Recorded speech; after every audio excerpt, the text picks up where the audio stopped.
And then, you know, I kind of like Doki Doki on her literature club. You know what I'm saying? Yes. It's really nice. The way she let me Doki Doki on that literature club of hers. I do literature on her club, so she make me Doki Doki. Ah, yeah. I be doing that too. On the low. But I can't let anybody know. Because then they're going to call me a hoe. Yeah. I don't think anybody heard that, right? Oh no. I'm live. Like I totally didn't know I put this live stream on. Ugh. I'm going to post real quick on Instagram saying, hey, I'm live now.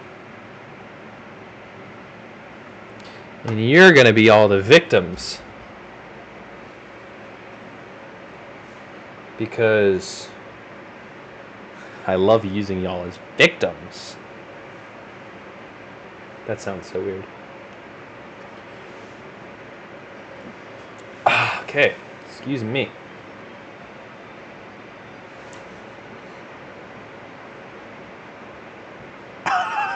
If you follow my Instagram, you can find that photo.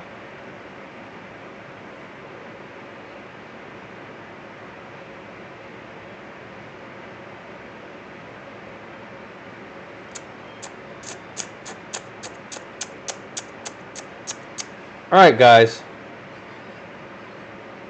Alright, guys. Alright, guys. Alright. Alright, guys.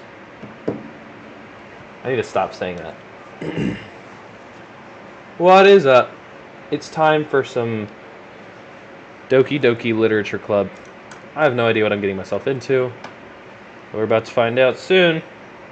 The game would open.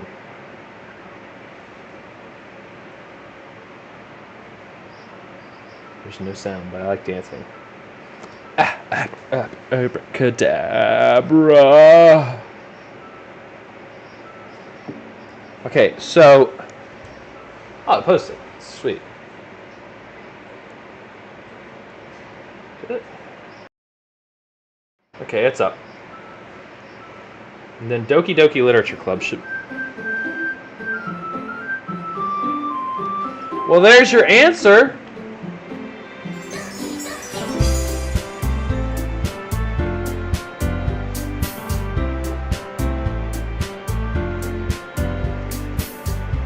I'm not signed in to communicate with y'all on live. Hold on. I'm not connected onto my live stream for chat.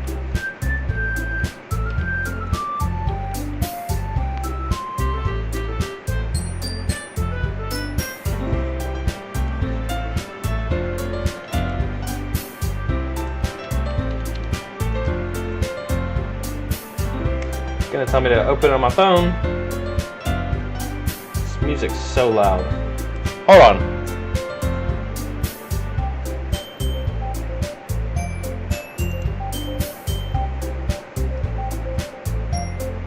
Oh my! It's stroking out!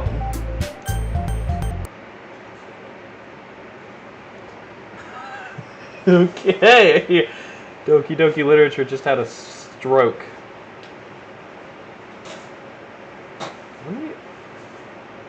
Yes, that's me. Log in. Yes. Yes.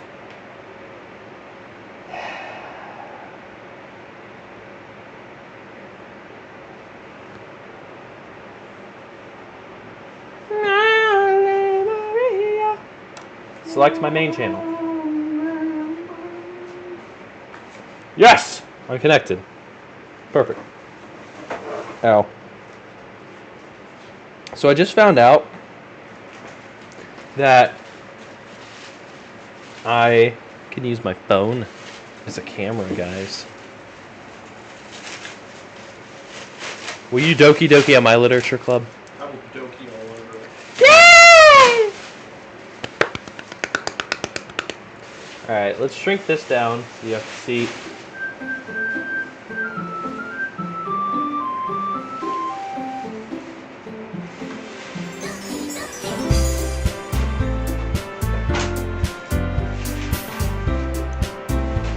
That's good enough.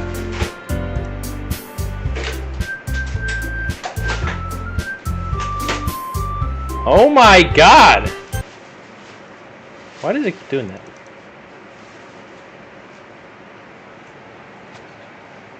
Alright, don't Doki Doki on my literature club.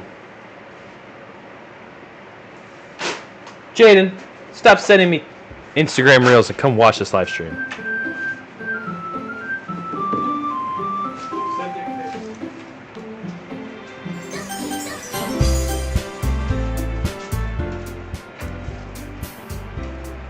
Okay.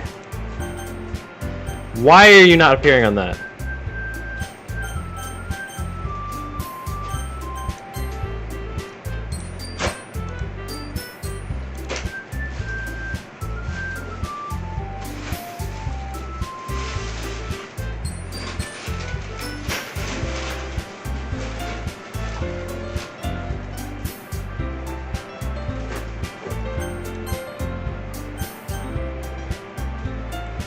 Hey! There we go.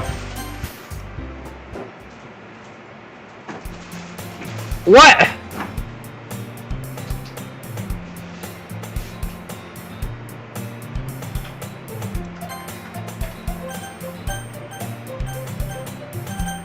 Why is that not updating? Hold on.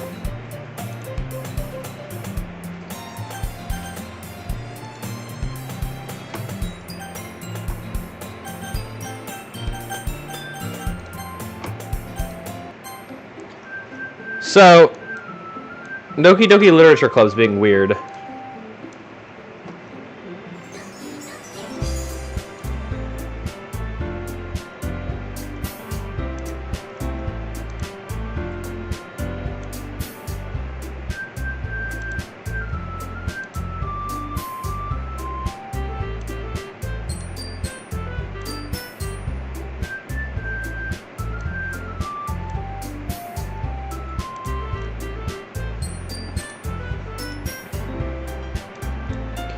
Why are you...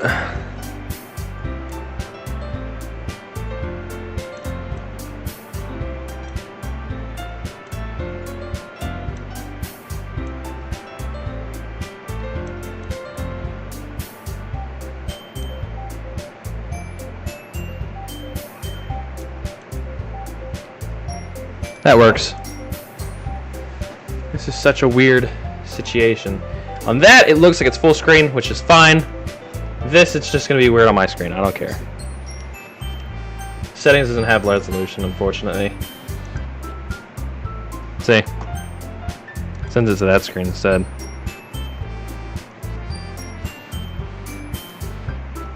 That's fine. See, because look, on that live stream, it looks full screen. For me, it'll not be.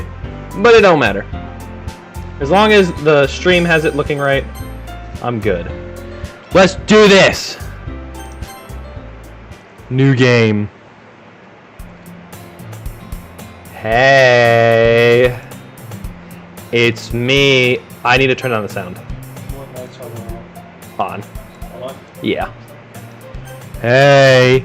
It's me. I see an annoying girl running toward me from the distance, waving her arms in the air like she's totally oblivious to any attention she might draw to herself. That girl is Sayori, my neighbor and good friend since we were children. No, she's not.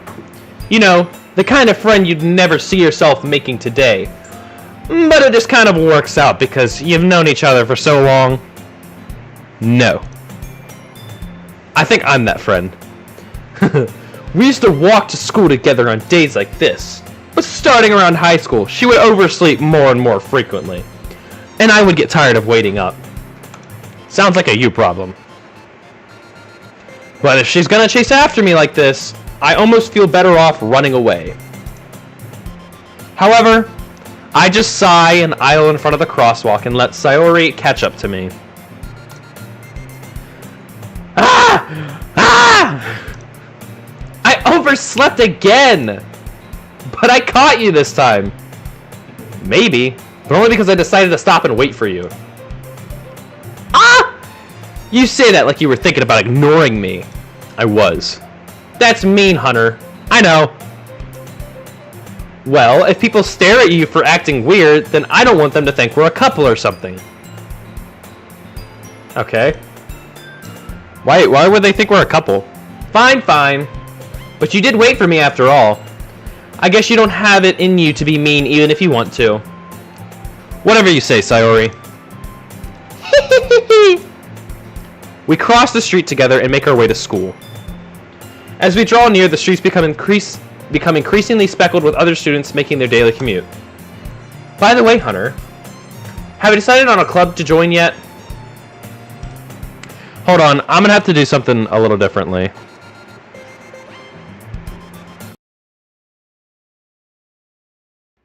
I find it impossible to hear myself. No, not headphones. Maybe. I hear it. Okay, so it's just not going to come through. I don't want to do this, but I have to. Fine. Fine, fine, fine.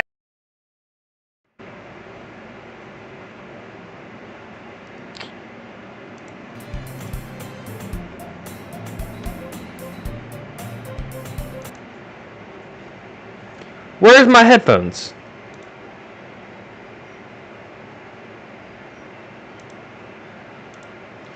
Oh my god. OBS, stop being a bitch. I'm gonna take one of these off, just so I can hear myself talking, so I don't sound like I'm shouting constantly. There you go, good job. You're working with me again. Alright. I told you already, I'm not interested in joining any clubs. I haven't been looking either. Oh. Eh? That's not true. You told me you would join a club this year. Did I? I'm sure it's possible that I did. In one of our many conversations where I dismissively go along with whatever she's going on about. Sayori likes to worry a little too much about me when I'm perfectly content just getting by on the average while spending my free time on games and anime. Maybe this is about me.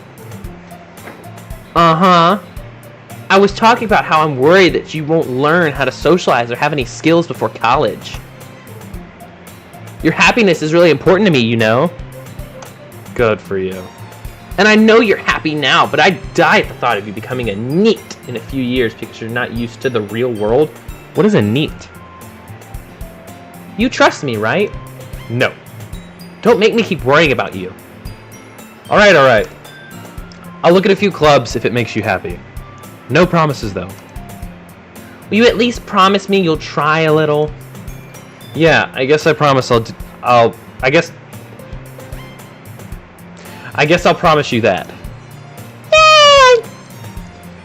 Why do I let myself get lectured by such a carefree girl? More than that, I'm surprised I even let myself relent to her. I guess seeing her worry so much about me makes me want to ease her mind at least a little bit, even if she does exaggerate everything inside of her head. Wow! I'm at school now! Good job! The school day is as ordinary as ever, and it's over before I know it. After I pack up my things, I stare blankly at the wall, looking for an ounce of motivation. Clubs. Sayori wants me to check out some clubs. I guess I have no choice but to start with the anime club. Hello! Hey! Hi, Al! Look, I'm about to die! Look, I'm wearing the part of a anime guy. Not Spider-Man today. Get it right. I'm an anime guy. Yeah. Sayori must have come into the class while I was spacing out. I look around and realize that I'm the only one left in the classroom. I thought I'd catch you coming out of the classroom, but I saw you just sitting here and spacing out, so I came in. Honestly, you're even worse than me sometimes. I'm impressed. You don't need to wait up for me if it's going to make you late to your own club. Well, I thought you might need some encouragement, so I thought, you know. Know what? I'm going to watch your stream while my boyfriend... Oh, I can't read. I'm going to watch your stream while I make my boyfriend a card for Valentine's. Oh! At least you're being wholesome. I'm being a fiend on Valentine's. Ain't that right, Ethan? Yep. We can say this because she's not watching this and won't ever watch this, so she won't know. We're about to prank our neighbor. Show him. This is her Valentine's card. In relation to my head, put it right next to my face. That's how big it is. Pretty large. It's massive. You know what else is massive? No! Okay. We also got my intimacy friend that if you saw the live stream, I mean not the live stream, my story, the teddy bear for her. We're gonna put it on her door. This is Mr. What did I call him? Mr. Teddy Bear? Hey, Mr. Teddy Bear. Stop it. Stop it! We have some teddy bear! You just gotta think she's gonna have to stay out after. Don't do anything weird with that teddy bear, please, if you're watching this in the future. And then we got some genuinely nice stuff also. We got some flowers. They're so nice. And a vase to go with it. What else did we get? We got something to throw on her door. Yeah, that is true. We got something to hang on her door. He was caressing you in that story. He was caressing me in that story. Mr. Teddy Bear's a little freaky. Okay?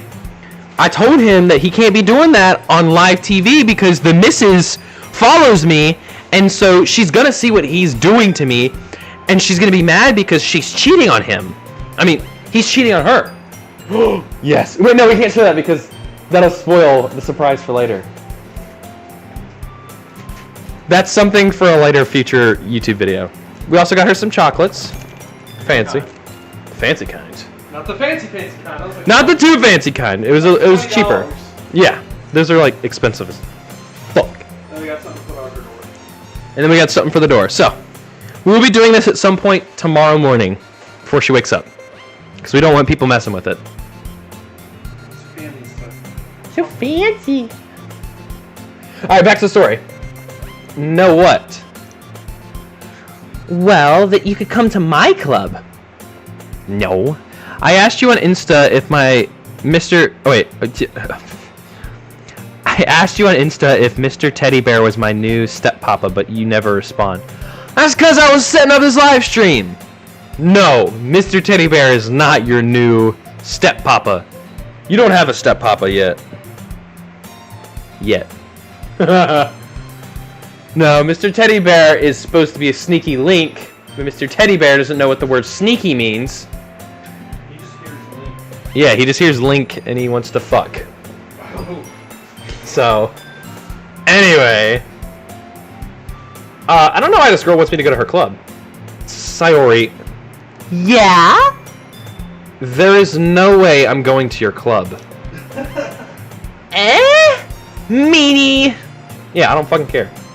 Sayori is vice president of the literature club. Yeah, I know I'm fighting her saying I'm not gonna go, but clearly, hello! Clearly I didn't read the name of this game, and so I'm gonna be in this club, obviously. Not that I was ever aware that she had any interest in literature. In fact, I'm 99% sure she only did it because she thought it would be fun to help start a new club. Since she was the first one to show interest after the one who proposed the club, she inherited the title Vice President. Democracy.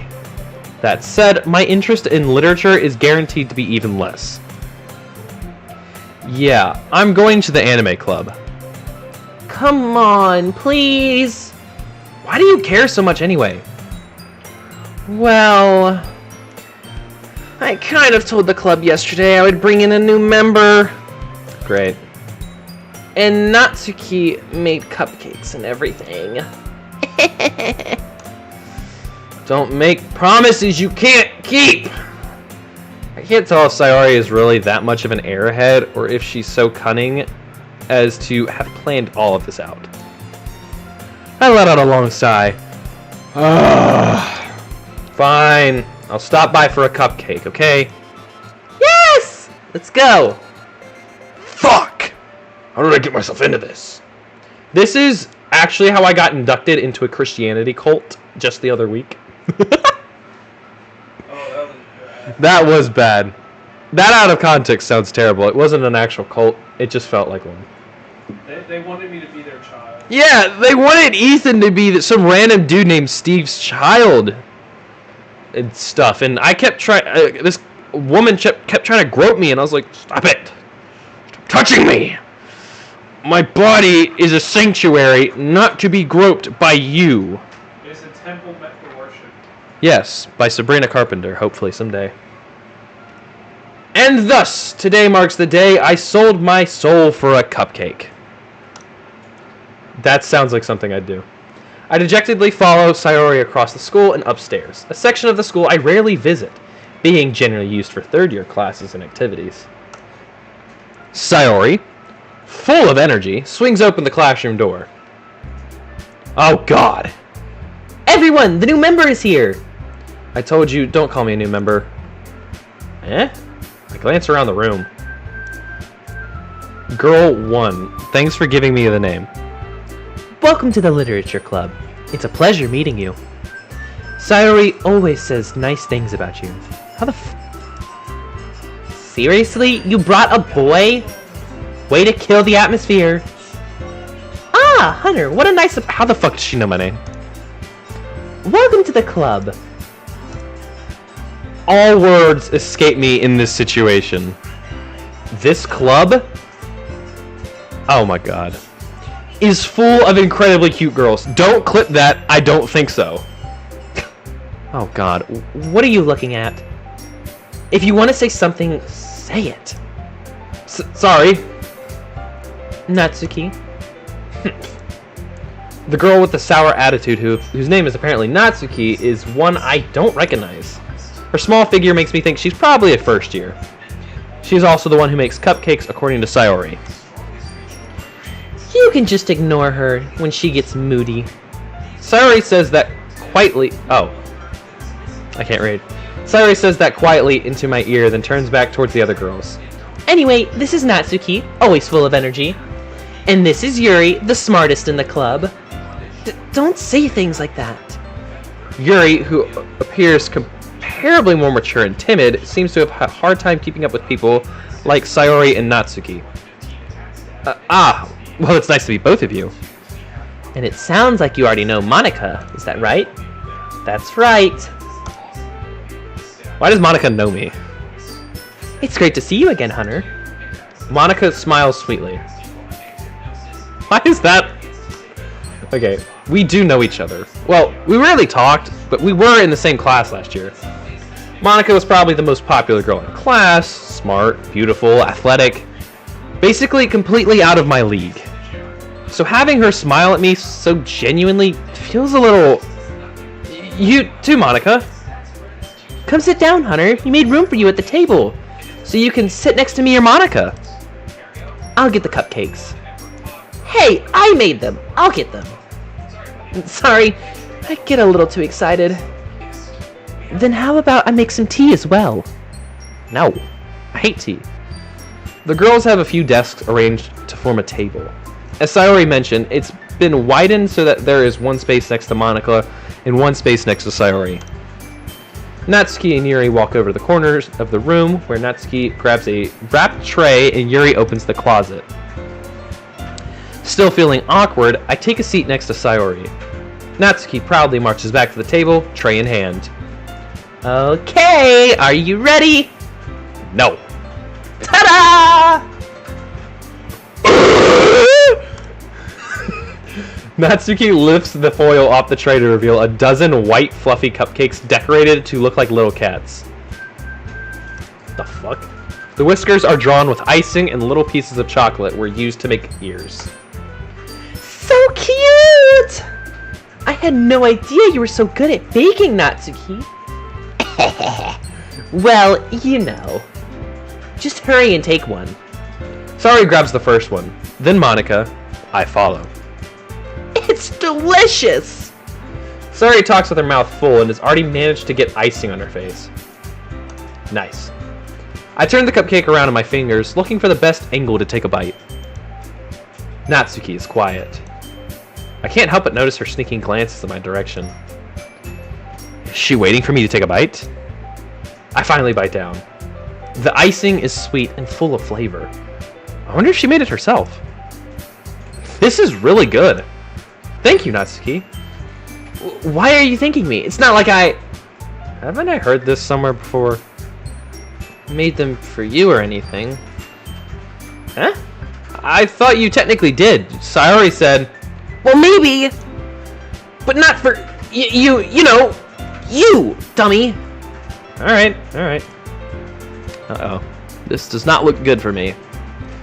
I give up on Natsuki's weird logic and dismiss the conversation. Yuri returns to the table carrying a tea set. Gross! I don't like tea. Fuck, get it out of here. I get the hiccups. I feel like I shouldn't read properly for what my character says, and I should just say whatever the fuck I want to say. She carefully places a teacup in front of each of us before setting down the teapot next to the cupcake tray. You keep a whole tea set in this classroom? What the fuck? Don't worry, the teacher give us permission. After all, doesn't a hot cup of tea help you enjoy a good book? No. I guess. I don't guess. I don't like tea. Don't let yourself get intimidated. Yuri's just trying to impress you. That's not... Insulted, Yuri looks away. I meant that, you know... I believe you. I don't. Well, tea and reading might not be a pastime for me, but I at least enjoy tea. I don't! I'm glad. Yuri faintly smiles to herself in relief. Monica raises an eyebrow, then smiles at me. So what made you consider the literature club? I didn't consider. I got forced into. I was afraid of this question. Something tells me I shouldn't tell Monica that I was practically dragged here by Sayori. I'm gonna tell her. Well, I haven't joined any clubs yet, and Sayori really seemed happy here, so... That's okay. Don't be embarrassed. I am embarrassed. We'll make sure you feel right at home, okay? As president of the literature club, it's my duty to make the club fun and exciting for everyone. I don't give a fuck. Monica, you suck ass. How come you decided to start your own club? You could probably be a board member of any of the major clubs. Weren't you a leader of the debate club last year? Well, you know. To be honest, I can't stand all of the politics around the major clubs. It feels like nothing but arguing about the budget and publicity, how to prepare for events. I'd much rather take something I personally enjoy and make something special out of it. And if it encourages others to get into literature, then I'm fulfilling that dream. This is not encouraging me to get into literature. I am encouraging myself with this sponsorship. Raid Shadow Legends. No, and this isn't even a sponsorship. Guys, buy Corey Kenshin's manga. It's actually goated. I'm reading it right now. I'm on chapter 3. I love it. It's really cool. I don't know how many he said he's gonna do, but I'm getting them all. Monica really is a great leader. Oh, is she? Yuri also nods in agreement. Why did you appear on screen just to do that? Why did she just... Then I'm surprised there aren't more people in the club yet. It must be hard to start a new club. You could put it that way. Not many people are interested in putting out all the effort to start something brand new. Especially when it's something that doesn't grab your attention like literature. You have to work hard to convince people that you're both fun and worthwhile. That's why my Tinder account failed. But it makes school events like the festival that much more important. I'm confident that we can all really grow this club before we graduate. Terrible confidence, but I'm behind you. Right, everyone? Yeah! We'll do our best. You know it! Everyone enthusiastically agrees. I don't. Such different girls. All interested in the same goal. Monica must have worked really hard just to find these three. Maybe that's why they were all so delighted by the idea of a new member joining. though I still don't really know if I can keep up with their level of enthusiasm about literature. So, Hunter, what kinds of things do you like to read? Manga. Well, considering how little I've read these past few years, I don't really have a good way of answering that. I called it! Manga. I mutter quietly to myself, half joking. Natsuki's head suddenly perks up. It looks like she wants to say something, but she keeps quiet. Not much of a reader, I guess. Well, that can change. What am I saying? I spoke without thinking about Yuri's sad smile. Anyway, what about you, Yuri? Well, let's see. Yuri traces the rim of her teacup with her finger. Where's her teacup? My favorites are usually novels that build deep and complex fantasy worlds. I'm gonna go. No! Oh, no, don't leave me, please! I'm going to be so sad without you! Don't leave! Farewell. The level of creativity and craftsmanship behind them is really amazing to me. And telling a good story is such a foreign world. It's equally impressive. English, Hunter. Yuri goes on, clearly passionate about her reading. She seems so reserved and timid since the moment I walked in, but it's obvious by the way her eyes light up when she finds her comfort in the world of books, not people. Girl! You go yourself. Don't even get me started. I'm not going to use that voice on any of them. It just doesn't fit. But you know, I like a lot of things. Stories with deep psychological elements usually immerse me as well. Isn't it amazing how a writer can deliberately take advantage of your own lack of imagination to completely throw you for a loop? Something about that just feels like that's the author throwing a little jab at the reader like, hey, that's what you're playing. Anyway, I've been reading a lot of horror lately. I read a horror book once. I desperately grabbed... I thought that was mine for a second. I desperately grasped something I can relate to at the minimum level. I'll talk to you later. Bye, girl. Watch, I'll send you a text, too. Let me find your Snapchat. Ow! I just cracked my fingers.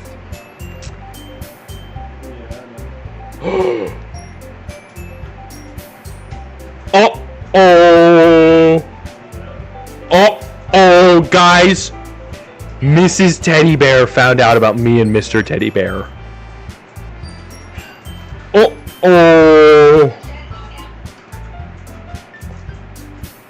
Uh-oh. Anyway, at this rate, Yuri might as well be having a conversation with a rock. Really? I wouldn't have expected that, Yuri. For someone as gentle as you, I guess you could say that. But if a story makes me think, or takes me to another world, then I really can't put it down. Surreal horror is often very successful at changing the way you look at the world, if only for a brief moment. No, you're good. I hate horror. Oh? Why's that? Well, Natsuki's eyes dart over to me for a split second. never mind. That's right. You usually like to write about cute things, don't you, Natsuki? What? Outside of What gives you that idea? I did. You left a piece of scrap paper behind last club meeting. It looked like you were working on a poem called... Don't say it out loud! Yeah, I told you that. Give that back. Fine. Your cupcakes, your poems. Everything you do is just as cute as you are. Sayuri slides up behind Natsuki and puts her arms on her shoulders. They got laid back. They didn't touch it. I'm not cute! Natsuki, you write your own poems? Well, I guess sometimes. Why do you care? I think that's impressive. Why don't you share them sometime? No, Natsuki averts her eyes. Oh, that's all that. you wouldn't like them. Not a very competent writer yet. That's what she said. I understand how Natsuki feels. Sharing that level of writing takes more than just confidence. The truest form of writing is writing to oneself. You must be willing to open up to your readers, exposing your vulnerabilities and showing even the deepest reaches of your heart. I'm hoping the next time we can do it. Excuse me. Do you have writing experience too, Yuri? I got the hiccups, bro. Maybe if you share some of your work, What's going on this week? you can set an example and help Natsuki feel comfortable enough to share hers. Ugh. I guess it's the same for you, Yuri. Aww, I wanted to read everyone's poems. We all sit in silence for a moment. I got you. Okay. I have an idea, everyone. Huh? Natsuki and Yuri look quizzically at Monica. Let's all go home and write a poem of our own. Basically, they are. The next time we meet, we'll all share them for each other. Sounds like a terrible idea. That way everyone is even.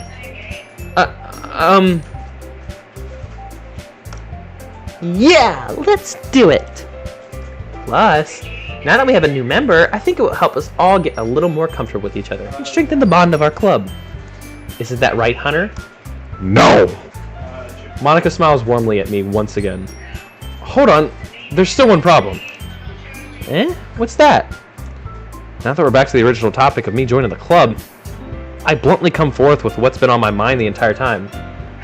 I never said I would join this club. Sorry may have convinced me to stop by, but I never made my decision. I still have other clubs to look at, and, I lose my train of thought. Why are they looking at me? All four girls stare back at me with dejected eyes. But, I'm sorry. I thought, Hunter, you all, I'm defenseless against these girls. How am I supposed to make a clear-headed decision when it's like this? That is, if writing poems is the price I need to pay in order to spend every day with these... Okay, dude. Right. Okay, I've decided then. I'll join the literature club. You fucking simp. One by one, the girl's eyes light up. Yes! I'm so happy! Sayori wraps her arms around me, jumping up and down. Don't touch me. Hey! You really did scare me for a moment. If you really just came for the cupcakes, I would be super pissed. Then that makes it official. Welcome to the literature club. Shit! Thanks, I guess. Okay, everyone. I think with that, we can officially end today's meeting on a good note. 5 minutes? What are you talking about? Everyone remember tonight's assignment. Write a poem to bring to the next meeting so we can all share. Alright. Monica looks at me once more. Hunter, I look forward to seeing how you express yourself. I am new. Give me a minute to warm up to you people. So forward. Yeah. Can I really impress the class star Monica with my mediocre writing skills? I already feel the anxiety welling up inside me. Meanwhile, the girls continue to chit-chat as Yuri and Natsuki clean up their food. Hey, Hunter. Since we're already here, do you want to walk home together? No. That's right. Sayori and I never walk home together anymore because she's always stayed after school for clubs. Sure, might as well. Yay!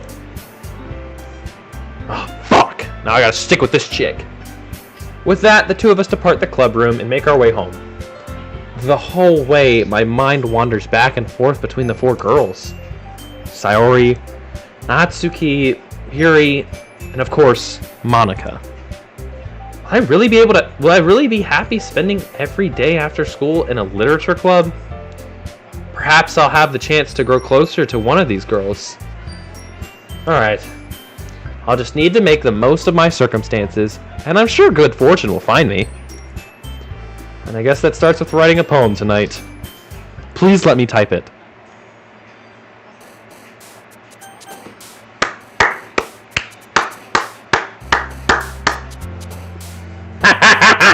I'm gonna make the worst poem ever.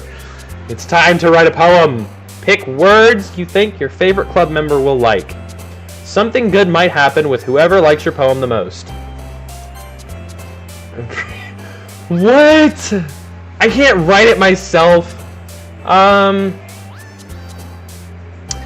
You know, something about this chick who likes horror just seems interesting, so we'll go with that. She seemed incapable. She said horror. Why is Papa an option?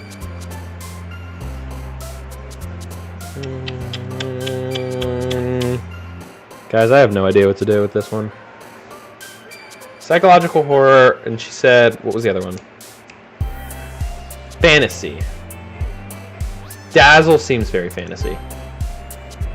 So does Rainbow. Sticky. I gotta do that for the joke. Sticky.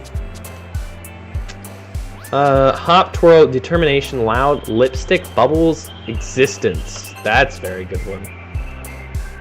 Death. Intellectual, nature, kiss, memories, Valentine, love, landscape, dark beauty. I have to do Valentine because that's tomorrow. Nightgown, cheeks. What? Wonderful. Why is vanilla in here? I don't know. We'll go with that one. Contamination. Unrestrained, inferno, fickle, childhood, candy, excitement, analysis, pink games. Inferno. I gotta do Doki Doki. That's the name of this game. Why are y'all jumping around my screen? Romance, sadness, pain, fear, shiny, play, vacation, uncanny, unrequited, misery. Uncanny just is a cool thing in general. Tears, disown, captive, judgment, eternity, pure, incongruent, lust, passion, strawberry. Eternity! Boop! What? Vivacious, chocolate, vitality, whistle, crimson, clouds, unending, mouse, heart. I'm picking like some of the craziest words at this point. Vivacious. Vibrant, kitty, flower, secretive, heartbeat, vertigo, massacre. That's very much that one chick. Suicide. What? Fireworks, flee, spinning, flying, and fluent? I don't even know how to say that. I should. Happiness, sunny, clumsy, anxiety, portrait, friends, graveyard, dream, desire, after image, insight, hope, daydream, sensation, giggle, treasure, poof, poof. Oh, last one. Fireflies, uncontrollable, marshmallow, nibble, aura. Oh, she got happy. Maybe I gotta write it. It's her. Hi again, Hunter. Fuck, I'm back in this building. Glad to see you didn't run away on us. I tried. Nah, don't worry. This might be a little strange for me, but I at least keep my word. Well, I'm back at the literature club. I was the last to come in, so everyone else is already hanging out. Thanks for keeping your promise, Hunter. I hope this isn't too overwhelming of a commitment for you. Making you dive headfirst into literature when you're not accustomed to it. It's books! What are you talking about? You're acting like this is marriage. Is this marriage? Oh, come on. Like he deserves any slack. Yeah, you tell her, Natsuki. Wait, don't tell her, Natsuki. That's an asshole move of you. Sorry, told me you didn't even want to join any clubs this year. And last year, too. I don't know if you plan to just come here and hang out or what. But if you don't take us seriously, then you won't see the end of it. Natsuki, you clearly have a big mouth for someone who keeps her manga collection in the club room.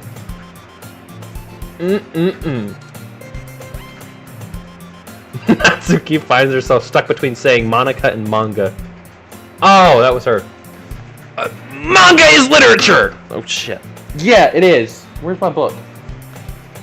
This is literature! Okay? Monica. It is literature. Don't be an ass to be an ass. Alright? Swiftly defeated, Natsuki plops back into her seat. Don't worry, guys. Hunter always gives it his best as long as he's having fun. No. That's a lie. He helps me with busy work without me even asking. When? Like cooking, cleaning my room. When? How dependable. When? Sorry, that's because your room is so messy it's distracting. And you almost set your house on fire one time. Is that so? You two are really good friends, aren't you? I might be a little jealous. What? How come? You and Hunter can become good friends too. Sayori? As usual, Sayori seems oblivious to the weird situation she just put me into. Oh, Yuri even brought you something today, you know? Wait, Sayori! Huh? Me? Not really. Don't be shy. It's really nothing! What is it? Never mind. Sayori made it sound like a big deal when it's really not. What do I do? I'm sorry, Yuri, I wasn't thinking. I guess that means it's up to me to rescue the situation. Hey, don't worry about it. First of all, I wasn't expecting anything in the first place. So any nice gesture from you is a pleasant surprise. It'll make me happy no matter what. Is that so? Yeah. I won't make it a big deal if you don't want it to be. Alright. Here. Yuri reaches into her bag and pulls out a book. I didn't want you to feel left out, so I picked out a book that I thought you might enjoy. It's a short read, so it should keep your attention even if you don't usually read. And you could, discuss it if you wanted to. How is this girl accidentally being so cute? You weird ass. My character is weird as fuck. She even picked out a book she thinks I'll like, despite me not reading much. Yuri, thank you. I'll definitely read this. I enthusiastically took the book. Phew. Well, you can read it at your own pace. I look forward to hearing what you think. No. I'm not gonna tell you, because I'm not gonna... Mr. Teddy Bear! Now that everyone's settled in, I expect Monica to kick off some scheduled activities for the club. But that doesn't seem to be the case. Sayori and Monica are having a cheery conversation in the corner. Yuri's face is already buried in a book. I can't help but notice her intense expression. Like she was waiting for this chance. I got the hiccups. Meanwhile, Natsuki is rummaging around in the closet. Get out of the closet! I'm really curious to talk to Yuri a little bit more. But at the same time, I would feel bad for distracting her from reading. I catch a glimpse of the cover of her book. It looks like the same book she lent me. More than that, she seems to be on the first few pages. Ah! Crap. I think she noticed me looking at her. She sneaks another glance at me and our eyes meet for a split second. I think I just made this chick my love interest. Yay! I don't know why I'm so excited about that. But that only makes her hide her face deeper in her book. Sorry. I was just spacing out. I mutter this, sensing I made her uncomfortable. Good job, Hunter. Oh. It's fine. If I was focused, then I probably wouldn't have noticed in the first place. Why weren't you focused? But I'm just rereading a bit of this, so... That's the book you gave me, right? Mm-hmm. I wanted to reread some of it. Not for any particular reason. There's a particular reason, don't lie to me. Just curious, how come you have 2 copies of the same book? Well, when I stopped at the bookstore yesterday... that's not what I meant! I mean, I just happened to buy 2 of them. Yeah, okay. Okay. Ah, I see. There's something fairly obvious there that Yuri isn't telling me, but I decide to let it go. I'll definitely start reading it soon. My guy is so Mr. Teddy Bear just died. This guy's so clueless. I'm glad to hear. Once it starts to pick up, you might have a hard time putting it down. I doubt it, but okay. Whatever you say, ma'am. It's a very engaging and relatable story. About what? Is that so? Oh, say thanks. What's it about anyway? Well, Yuri closes the book and scans her eyes over the back. The book is titled Portrait of Markov. Oh, was that me saying that? I just read that in Yuri's voice, and I'm pretty sure that was me. There's an ominous-looking eye symbol on the front cover. Alright. I just wanted to make sure I don't accidentally give anything away. Basically, it's about this girl in high school who moves in with her long-lost younger sister. But as soon as she does so, her life gets really strange. She gets targeted by these people who escaped from a human experiment prison, and while her life is in danger, she needs to desperately choose who to trust. No matter what she does, she ends up destroying most of her relationships, and her life starts to fall apart. Nice. It's kind of dark, isn't it? Yuri made it sound like it was going to be a nice story. So that dark turn came out of nowhere.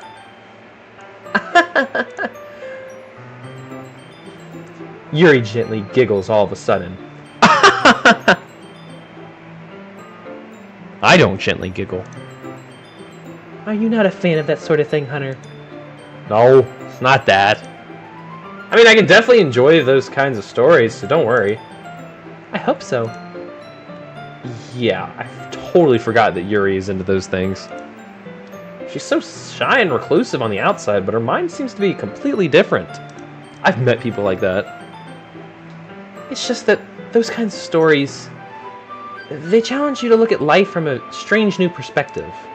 When horrible things happen, not just because someone wants to be evil, but because they have their own goals or their own philosophy that they believe in. Then suddenly, when you thought you related to the protagonist, they're made out to be the naive one for letting their one-sided morals interfere with the villain's plans. I'm rambling, aren't I? Again.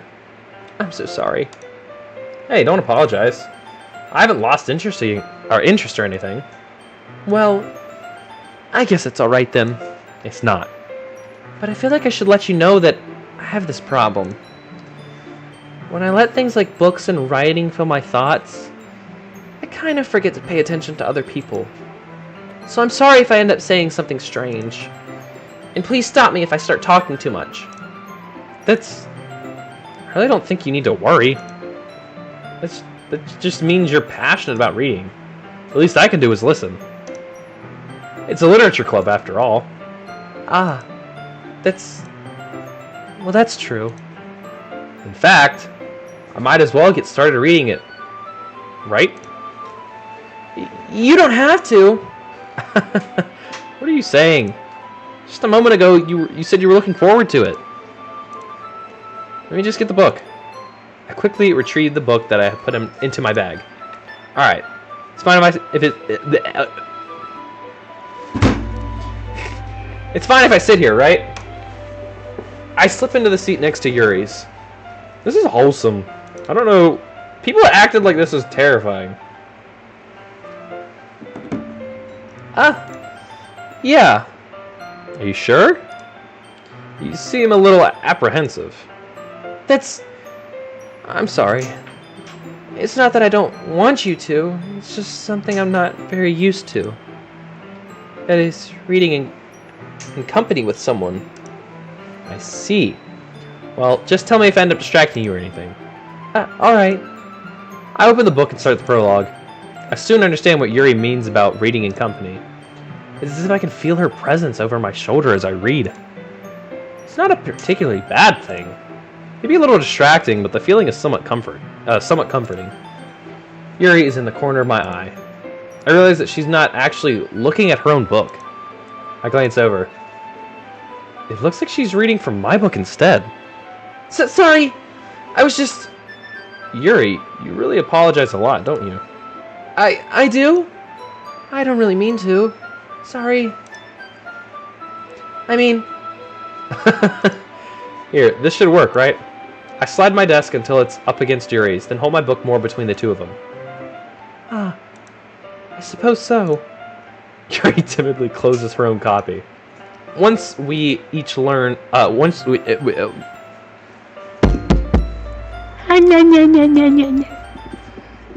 so sorry. The bouquet of flowers was quite inquisiting. Don't forget the price tag has to get removed. We can't show her that. Once we each lean in a little bit, our shoulders are almost touching. Make some room for Jesus!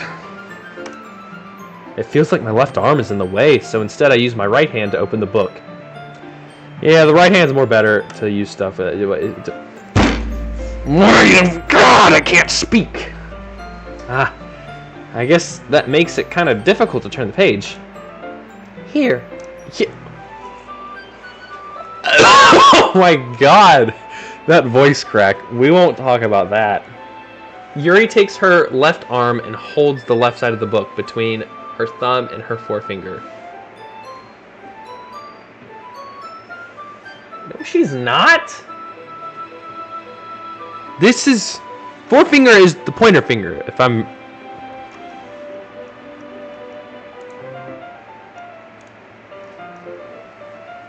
Which finger is the forefinger? Hey, your index!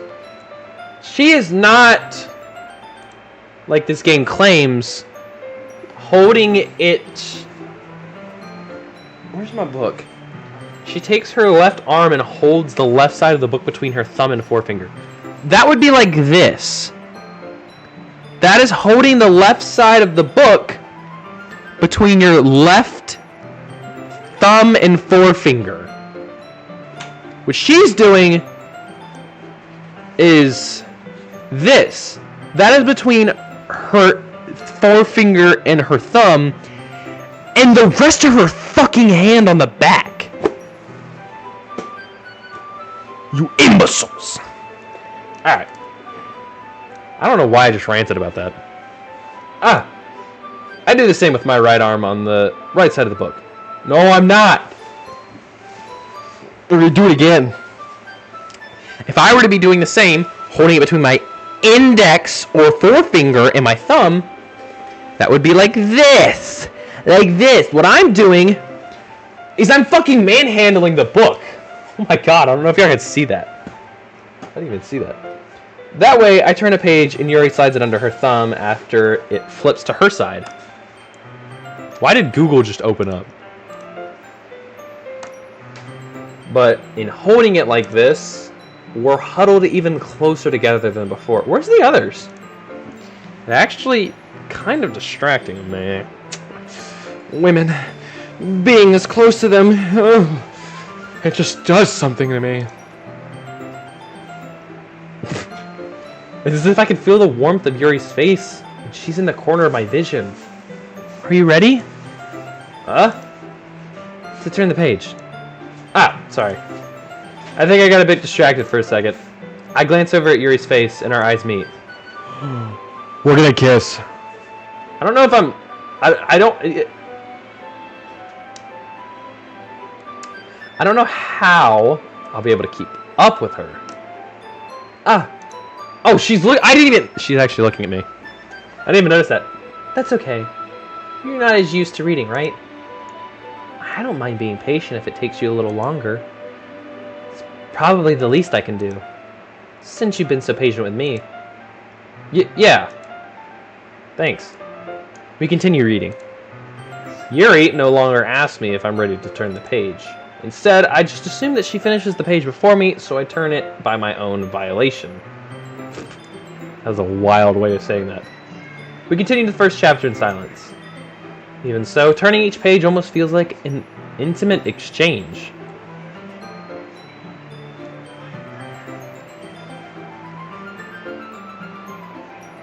What? This motherfucker weird. Not even capping, yo. My thumb gently letting go of the page, letting it flutter over to her side as she catches it under her own thumb. Hey Yuri, this might be a silly thought, but the main character kind of resembles me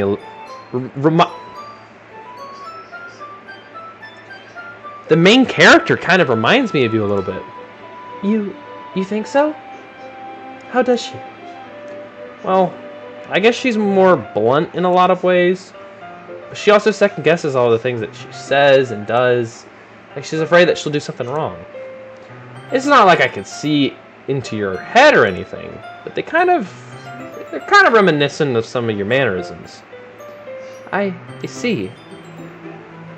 Yuri remains silent for a moment. But Hunter, that's probably a terrible thing to have in common with her.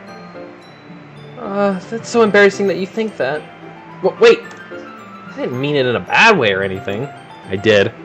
Sorry, I really didn't know you were self-conscious about that sort of thing. I guess I more meant that it's kind of cute. What are you saying all of a sudden? Holy shit. Okay, everyone, get the fuck away from each other. Wait, we haven't even read my poem. Oh! I think... Oh, hey! My poem. I think it's about time we share today's poems with each other. We might not have enough time if we wait so long. Yuri exhales, spared from finishing her thought. Is that alright, Yuri? You look kind of down. I'm sorry if I haven't been looking forward to this.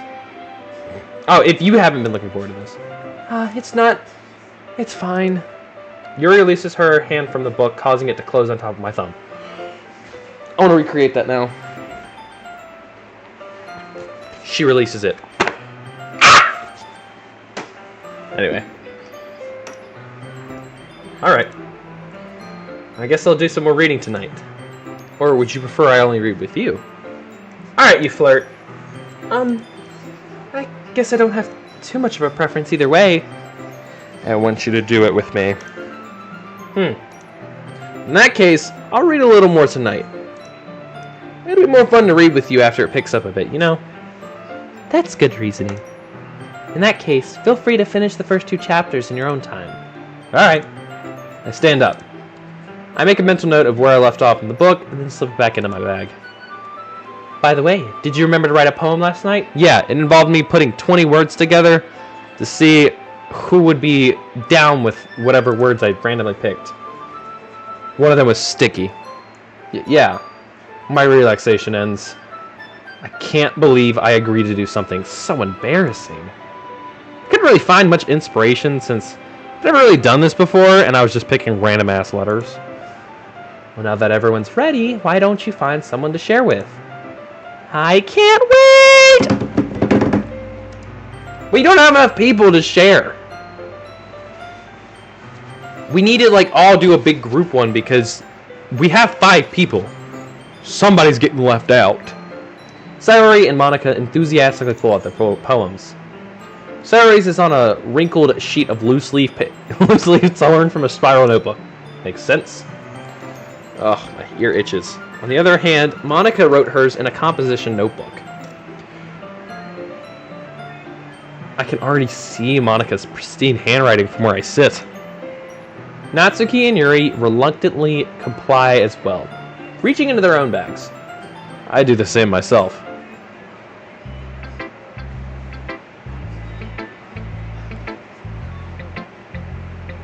It is a fucking vibe. I'm going with Yuri, I'm sorry. I'm vibing with Yuri. Yuri seems the most experienced, so I should start with her. I trust her opinion, to be fair. ... As Yuri reads the poem, I notice her eyes lighten. Exceptional! Huh? What was that? Did I say that out loud? Yuri first covers her mouth, but then ends up covering her whole face. Oh!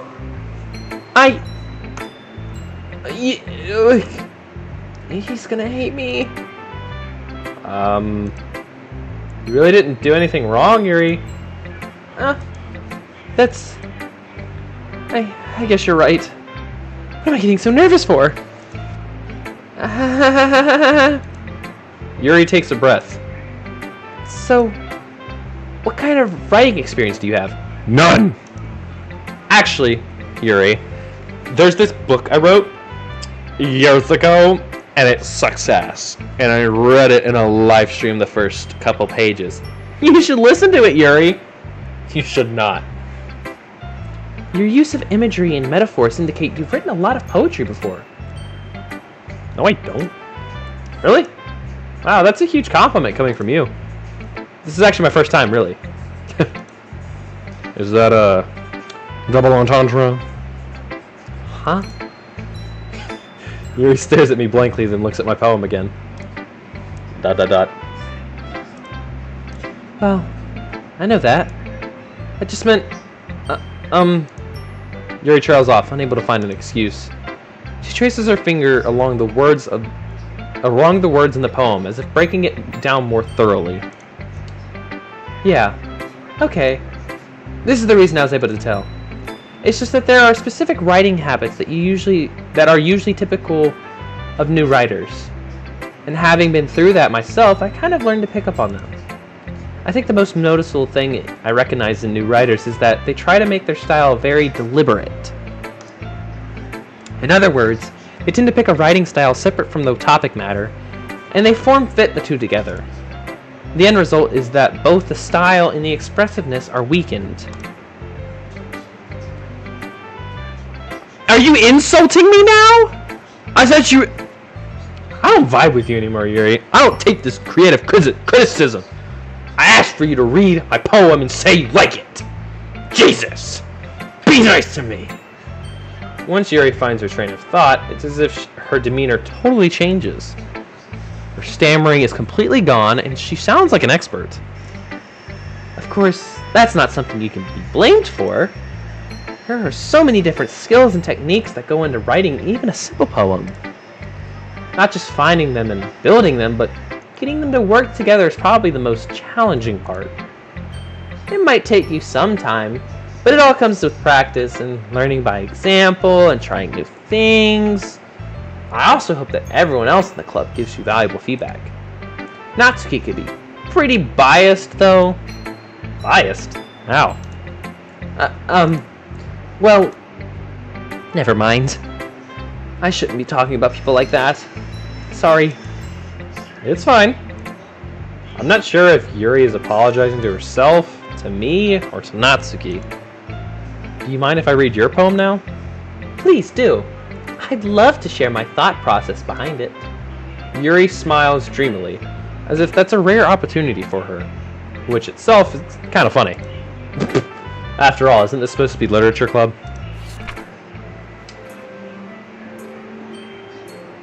What the Okay. Ghost under the light. The tendrils of my hair illuminate beneath the amber glow. Bathing. It must be this one. The last remaining streetlight to have withstood the test of time. The last yet to be replaced by the sickening blue-green hue of the future. I bathe. Calm, breathing air of the present but living in the past. The light flickers. I flicker back. What the fuck does that mean? What does that mean, Yuri? Elaborate! I'm sorry. I have such terrible handwriting. It was in cursive. What? I wasn't thinking that at all.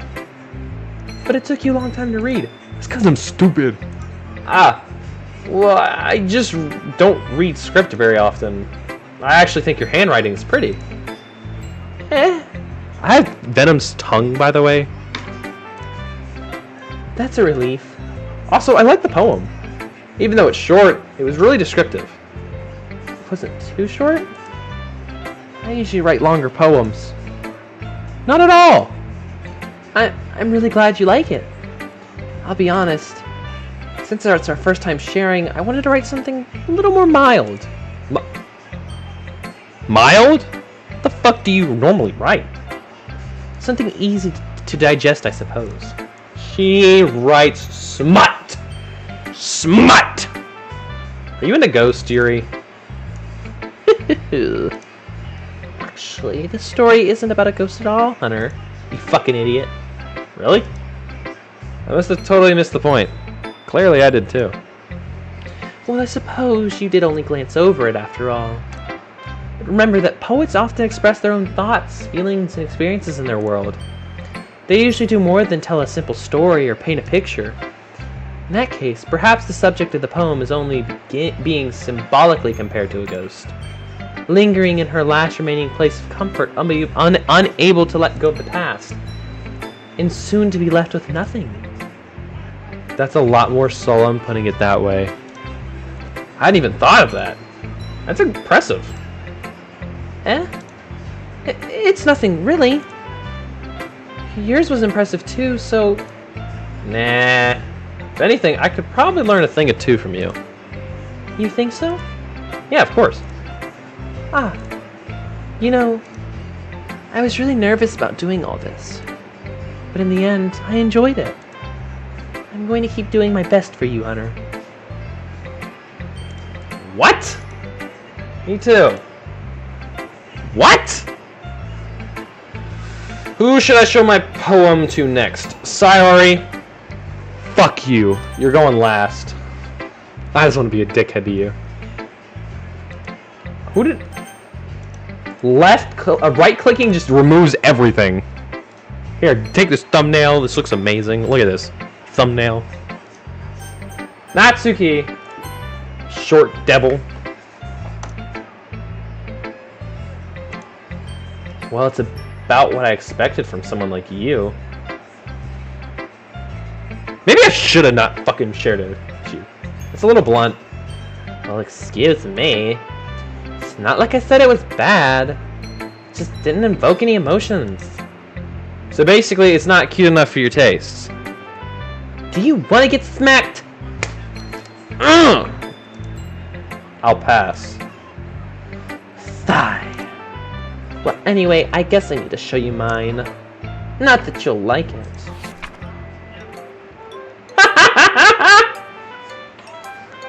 What is this? What is this? Eagles can fly. Yeah, that's so ironic after... It's kind of ironic after the Super Bowl. Eagles did indeed fly. Fly, eagles, fly! Let me turn my camera a little bit. Monkeys can climb. Crickets can leap. Horses can race. Owls can seek.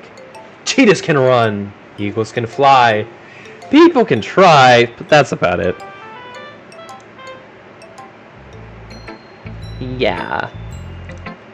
I told you that you were gonna like it. Don't fucking lie to her. That was shit. What? Just be honest. I'm being honest. It's shit.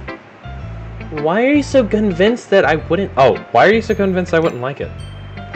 Well, because everyone in high school thinks that writing has to be all sophisticated and stuff. So people don't even take my writing seriously. But isn't the point of writing poems for people to express themselves? Your writing style wouldn't make your messages any less valid. Yes, exactly. I like when it's easy to read, but it hits you so hard. Like in this poem. Seeing everyone around you do great things can be really disheartening. I can't read. So I decided to write about it. Yeah, I understand. But the other nice thing about simple writing is that it puts more weight on the wordplay. Like I set up a rhyme. Oh, like I set up for a rhyme at the end, but then made it fall flat on purpose. It helps bring out the feeling in the last line. What feeling? So you did. I thought it was just laziness. I guess more went into it than I realized. That's what it means to be a pro. I'm glad you learned something. Didn't expect that from the youngest one here, did you? Yeah, guess not, you fucking dork. I decided to humor her with that last comment. I don't really care how old everyone is, but if Natsuki is feeling proud, then I won't take that away from her. I will. Alright, like I said, fuck you, Saori. I just want to be an asshole to you. You're going last. Stop. Stop it! Monica! What is up, girly? Hi, Hunter. Having a good time so far? No. Ah! Yeah. Good. Glad to hear it. By the way, since you're new and everything, if you ever have any suggestions for the club, like new activities or things we can do better, I'm always listening. Cool. Good for you. Don't be afraid to bring things up, okay? Alright, I'll keep that in mind. Of course I'll be afraid to bring things up. I'm much better off just going with the flow until I'm more settled in. Anyway, want to share your poem with me? No! It's kind of embarrassing, but I guess I have to. Don't worry, Hunter. We're all a little embarrassed today, you know? But it's that sort of barrier that we'll all learn to get past soon. Yeah, that's true. I hand Monica my poem. Great job, Hunter. I was going, ooh, in my head while reading it. It's really metaphorical. I'm not sure why, but I didn't expect you to go for something so deep. I guess I underestimated you. It's easiest for me to keep everyone's expectations low.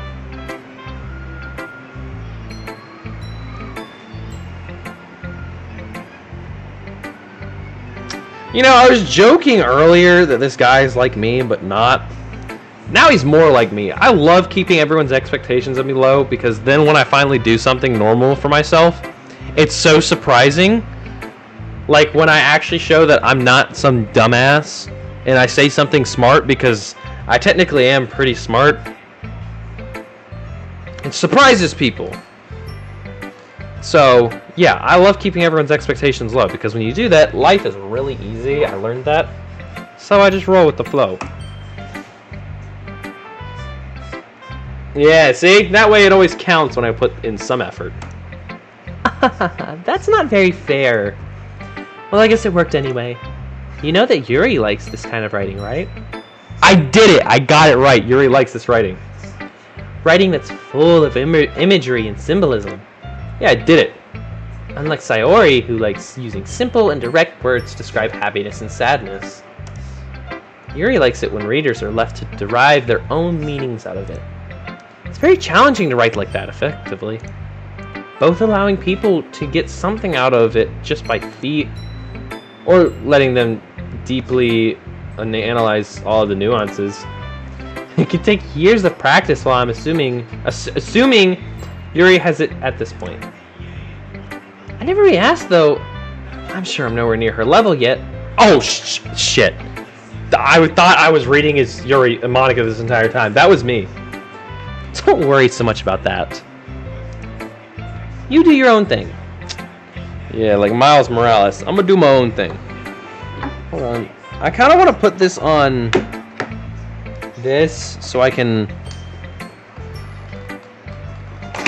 change my setup a little.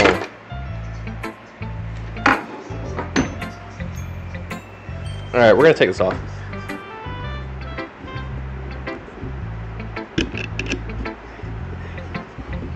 Bam. Bam, bam, bam, bam.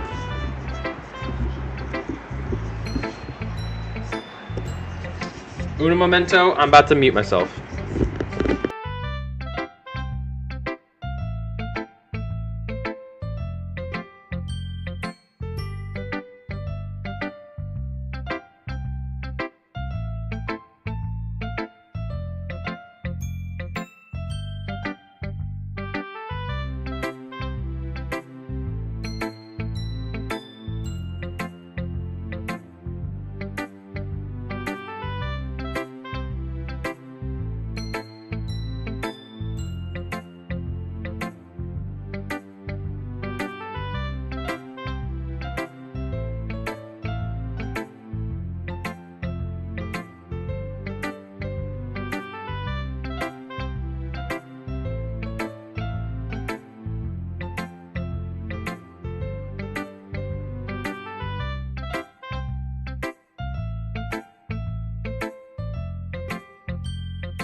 Yeah, I think I'm gonna keep it down here for this, just because you can see me now with this thing being out of the way. Well, this thing.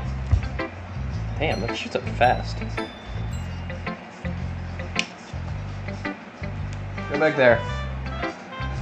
And also, it's just really, oh, that's this.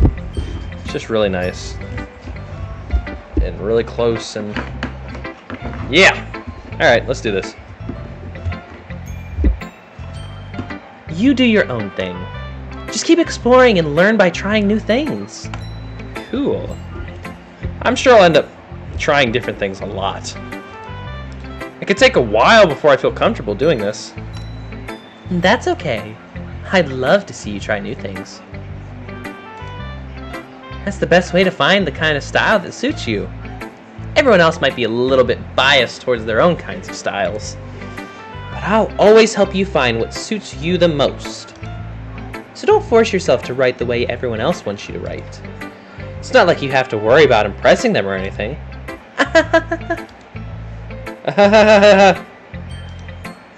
Anyway, do you want to read my poem now? Sure. Don't worry, I'm not very good. You sound pretty confident for someone who claims to not be very good. Well, that's because I have to sound confident. That doesn't mean I always feel that way, you know. I see. Well, let's read it then.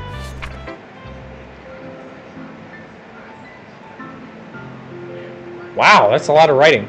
Hole in wall. It couldn't have been me. See the direction the sparkle protrudes? A noisy neighbor? An angry boyfriend? I'll never know. I wasn't home. I'm peering inside for a clue. No, I can't see. I reel, blind, like a film left out in the sun. But it's too late. My retina's already scorched with a permanent copy of meaningless image. It's just a little hole. It wasn't too bright. It was too deep. Stretching forever into everything. A hole of infinite choices. I realize now that I wasn't looking in. I was looking out. And he, on the other side, was looking in. That's fancy. My phone's also blowing up. So what did you think? I think you're fucking psychotic and I have no idea what I just read. But that's okay. It's very freeform, if that's what you call it. Sorry, I'm not really the right person to ask for feedback. It's okay. Yeah, that kind of style has gotten pretty popular nowadays. That is, a lot of poems have been putting emphasis on the timing between words and lines. When performed out loud, it can be really powerful. What was the inspiration behind this one? Well, I'm not sure if I know how to put it. I guess you could say that I had some kind of epiphany recently. It's been influencing my poems a bit. An epiphany? Yeah, something like that.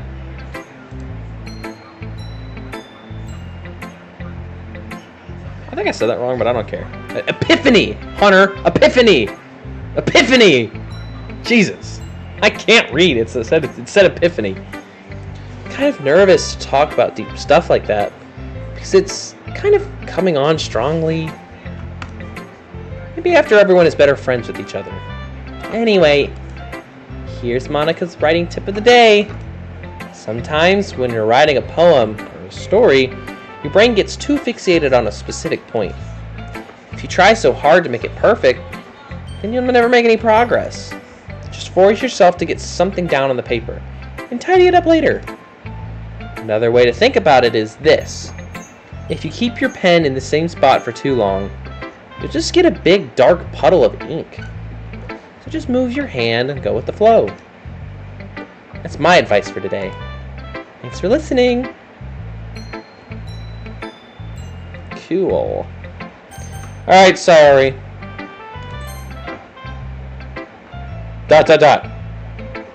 This is a good poem, Hunter. Are you sure it's your first time? Of course. It's not that good. Am I the kind of guy who would be writing poems in his spare time? I guess you're right.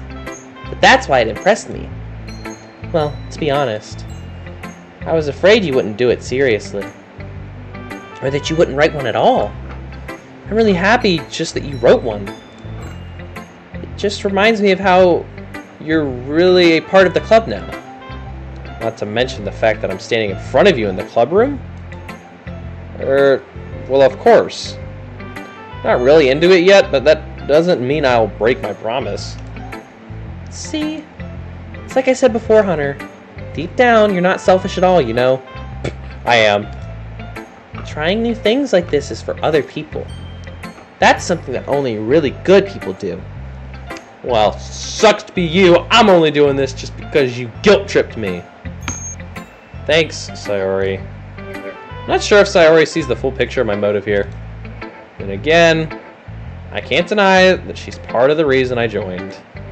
Knowing how much this means to her and all. Yeah. I'm gonna make sure you have lots of fun here, okay? That will be my way of thanking you. Alright. I'm gonna hold you to that then. Yay! Now you read my poem too, right? Don't worry. I'm really bad at this. We'll see about that. What's the fucking ending?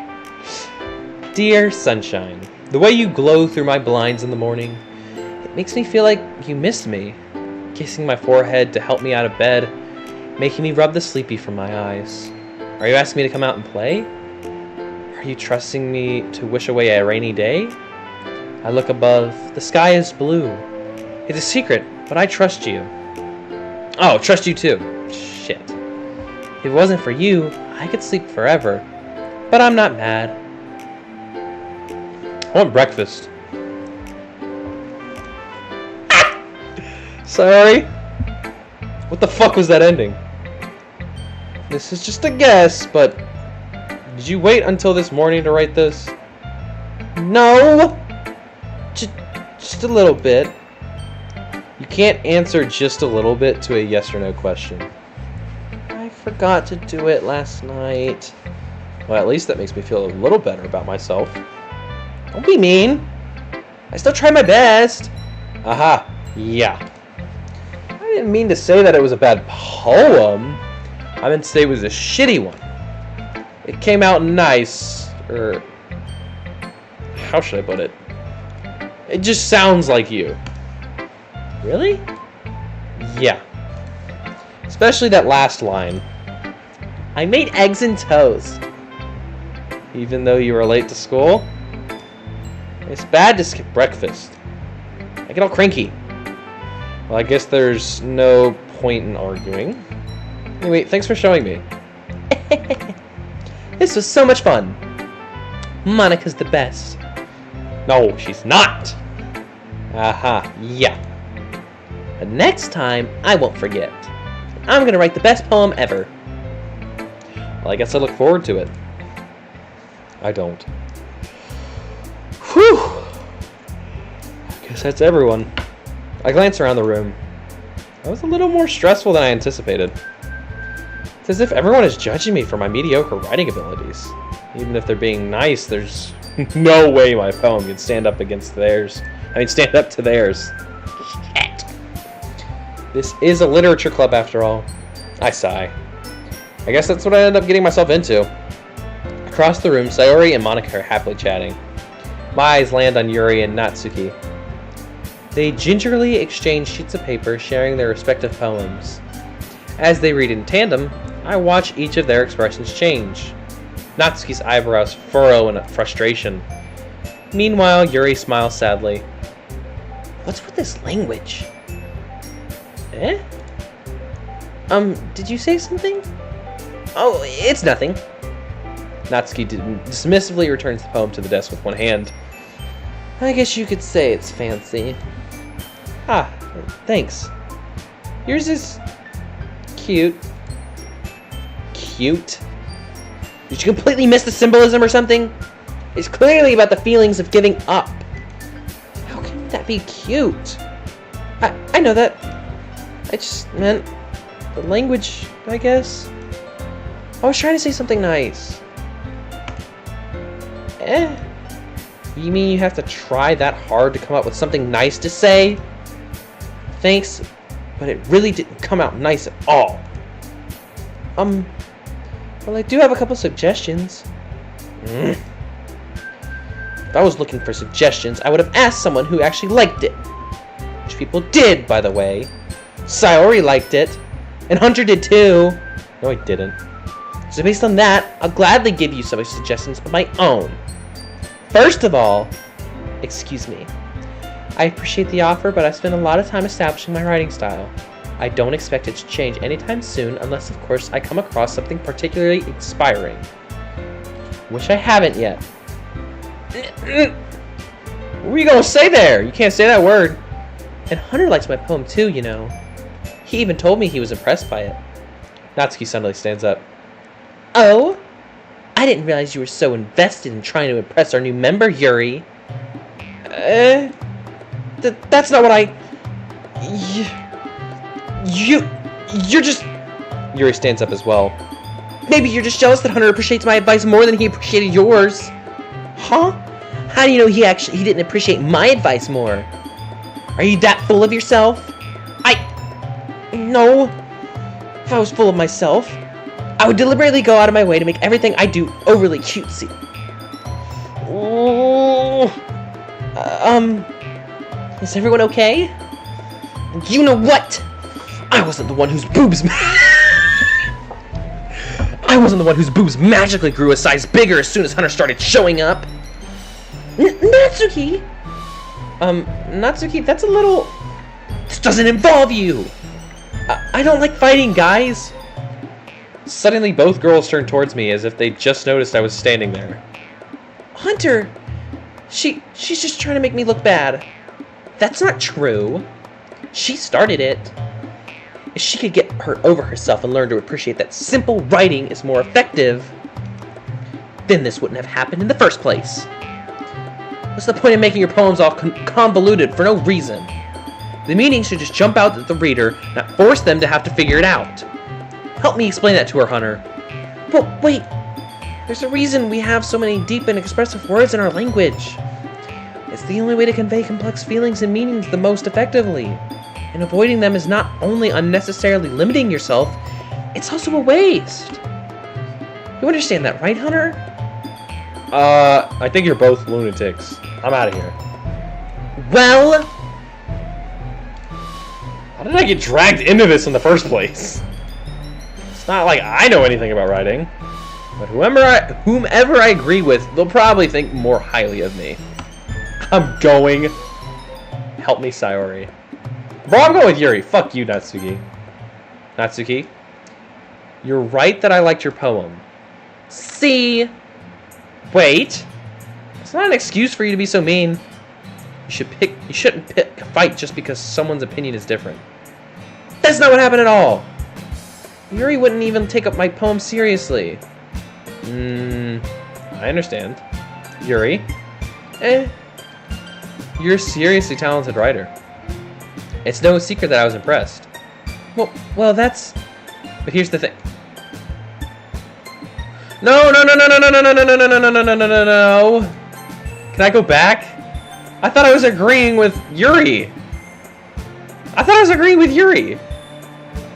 No matter how simple or refined someone's writing style is, they're still putting feelings into it, and it becomes something really personal. That's why Natsuki felt threatened when you said her poem was cute. I see. I didn't notice that. I'm sorry. Oh. Natsuki... Oh, but Natsuki, you took it way too far. Yuri means well, and if you just told her how you felt, then this wouldn't have happened in the first place. Are you kidding? That's exactly what I said. It was her that... Natsuki, I think that's enough. You both said some things that you didn't mean. Yuri apologized. Don't you think you should too? Natsuki clenched her fists. In the end, nobody has taken her side. She's trapped at this point, being defiant only because she can't handle the pressure. I end up feeling bad for her. Sometimes when I'm hurt, it helps to take a walk and clear my head. Sorry, she doesn't need to. You know what? I'm gonna do that. It'll spare me from having to look at all your faces right now. Without warning, Natsuki snatches her own poems up from the desk and storms out. On her way out, she crumples up the poem with her hands and throws it in the trash. So I did agree with Yuri. Good. I like Yuri more. Natsuki? She really didn't need to do that. I look across the room. Yuri has her chin buried in her hands while she stares down at her desk. I gingerly approach her and sit in an adjacent chair. Sigh. Everything alright? I'm so embarrassed. I can't believe I acted like that. You probably hate me now. No, Yuri! How could anyone not have gotten frustrated after being treated like that? You handled it as well as anyone could. I don't think any less of you. Well, alright, I believe you. Thanks, Hunter. You're too kind. Oh, stop. I'm thankful to have you... God, I'm thankful to have you a part of this club now. It's nothing. One more thing. That one thing that Natsuki said about, you know, I would never do anything so shameful. So, huh? What thing did Natsuki say? Well, never mind that. I'm gonna go make some tea. Ah, good idea. Make enough for more than one person, okay? Yeah. Okay, everyone. It's just about time for us to leave. How did you all feel about sharing poems? It was a lot of fun. Well, I'd say it was worth it. It was alright. Well, mostly. Hunter, how about you? Fucking sucked ass. Yeah, I'd say the same. It was a neat thing to talk about with everyone. Awesome. In that case, we'll do the same thing tomorrow. Fuck! No. I don't want to do this tomorrow. And maybe you learned something from your friends too. So your poems will turn out even better. I'm taking off the glasses. I can't keep wearing these glasses. I'm gonna go. Ugh. It's not the vision thing, it's these headphones with them. They're a terrible combo. They hurt the sides of my head. I think to myself, I did learn a lot more about the kinds of poems everyone likes. With any luck, that means I can at least do a better job impressing those I want to impress. I nod to myself with newfound determination. Hunter! Ready to walk home? Sure, let's go. Sayuri beams at me. It really has been a while since Sayuri and I have spent this much time together. I can't really say I'm not enjoying it either. Oh, God. Sayuri, about what happened earlier. What do you mean? You know, between Yuri and Natsuki.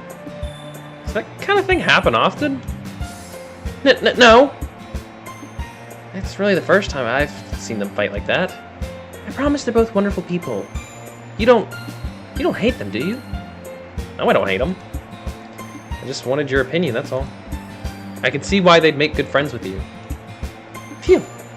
You know, Hunter, it's nice that I get to spend time with you in the club. But I think seeing you get along with everyone is what makes me the happiest. And I think everyone really likes you, too. I'm switching here, headphone sides. Every day is going to be so much fun. Looks like Sayuri still hasn't caught on to the kind of situation I'm in. Sure, being friends with everyone is nice, but does it really need to stop there? We'll just have to see what the future holds, Sayuri. I pat Sayuri on the shoulder. I said that more to myself than to her, but it's easy to use Sayuri as an internal monologue sometimes. Okay. Yeah. Let's do this. I don't want to keep writing poems. Alright. We all know I prefer Yuri. So we need to find deep words, variants. Depression. Oh, do they jump depend on who likes it? Graveyard. Romance. Oh shit. Extraordinary. Shit. Determination. Nightgown. Shit. Incongruent. Martian. Shit. Contamination. Unending. Frightening. Vibrant. No, tragedy. Shit. Excitement. Shit. Incapable. Tenacious. Sensation. Misfortune. Fuck. Suicide. Starscape. Yes, I got Yuri happy. Another day passes and it's time for the club meeting already. I've gotten a little more comfortable here over the past couple of days. Entering the club room, the usual scene greets me. Hi, Hunter. Yo. Looks like you're in a good mood today. I'm just still not used to you being in the club, that's all. I see. It's a pretty simple thing to get you in a good mood. But I guess it's always the simple things with you anyway. Speaking of which, kinda hungry. Will you come with me to buy a snack? No thanks. That's not like you at all. I have my reasons. Why don't we take a look at your purse, Sayori? Why that all of a sudden? No reason really. I just wanted to look at it. Sayori nervously retrieves her coin purse. She fumbles with the latch and gets it open. Then she turns it upside down and lets its contents spill onto the desk. Only 2 small coins fall out. I knew it. I can see right through you, Sayori. That's not fair. How did you even know? It's simple. If you had enough money in the first place, you would have bought a snack before coming to the club room. So either you're not hungry and wanted an excuse to take a walk, or you plan to conveniently forget that you spent all your money so that I would lend you some. But there's one more thing. You're always hungry. And so that only leaves the one option. I give up. Make me feel guilty. If you feel guilty, that means you deserve to feel guilty. Yuri suddenly giggles. Huh? I didn't notice that she was listening in. Her face is in her book as always. I wasn't listening or anything. It was just something in my book. Yuri, tell Hunter to let me borrow some money. Don't get me involved like that. Sorry. Besides, you should only buy what you can responsibly afford. And frankly, after pulling a mischievous little stunt like that, your suffering is fair enough retribution. Did I just... I didn't mean that. I got too absorbed into my book. I really like when you speak your mind, Yuri. Doesn't happen much, but it's a fun side of you. There's no way you could think that. You're right, though. I did something bad, and now I have to accept the revolution. What? Retribution. That! Still coming from you, Sayori. I guess there's a little devil side of me, all of us, isn't there? Don't let her fool you. Sayori knows exactly what she's doing. After all, she told you guys she was bringing me to the club before she even told me. But you wouldn't have come if it weren't for the cupcakes. So I had to trick Natsuki into making them. Come on, give me more credit than that, Sayori. Did I just fucking smack her? Yeah! Out of nowhere. Oh. Something smacks Sayori in the face and tumbles onto the desk. Ow! What was... Huh? A cookie. Sure enough, it's a giant cookie wrapped in plastic. Sayori glances around. Is this a miracle? It's because I paid my restitution. Retribution. Actually, that one almost worked. I was just gonna give it to you. But then I heard you blab about the cupcakes. It was totally worth seeing your reaction, though. Natsuki! So nice of you. I'm so happy. Sayori hugs the cookie. Jeez, just eat it. Sayori rapidly tears open the wrapper and takes a huge bite. So good. Sayori suddenly claps her hands over her mouth. I bit my tongue. You're going through a lot over just one cookie. Natsuki takes a bite of her own cookie. Ah, yours looks really good too, Natsuki. Can I try it? Jeez. Beggars can't be choosers. Yours is chocolate. Yeah, why do you think I gave you that one? Fine. Still, I'm really happy that you shared this one with me. Sayuri gets out of her seat and goes behind Natsuki, then wraps her arms around her. Ah, jeez. Get it, I get it. Cookie still in hand, Natsuki reaches up and nudges Sayuri off of her.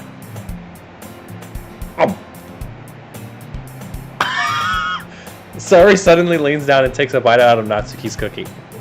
Fucking pig. Hey! Hey! He's playing Lethal Company, but y'all can't really see that. Did you just seriously do that?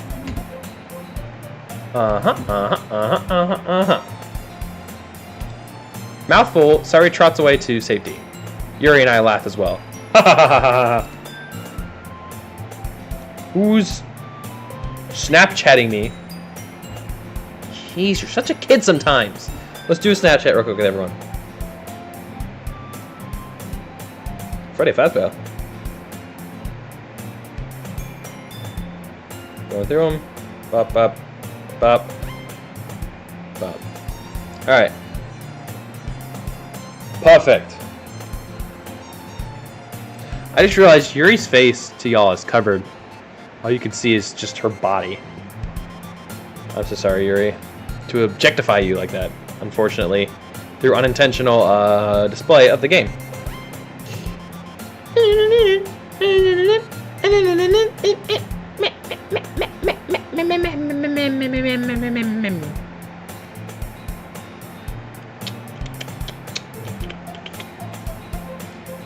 How long is this game? Monica, can you tell Sayori? Eh? Natsuki glances around. Monica isn't in the club room. Ugh. Where's Monica anyway? Good question. Have any of you heard anything about her being late today? Not me. Yeah, I haven't either. That's a bit unusual. I hope she's okay. Of course she's okay. She probably just had something to do today. She's pretty popular after all. Eh?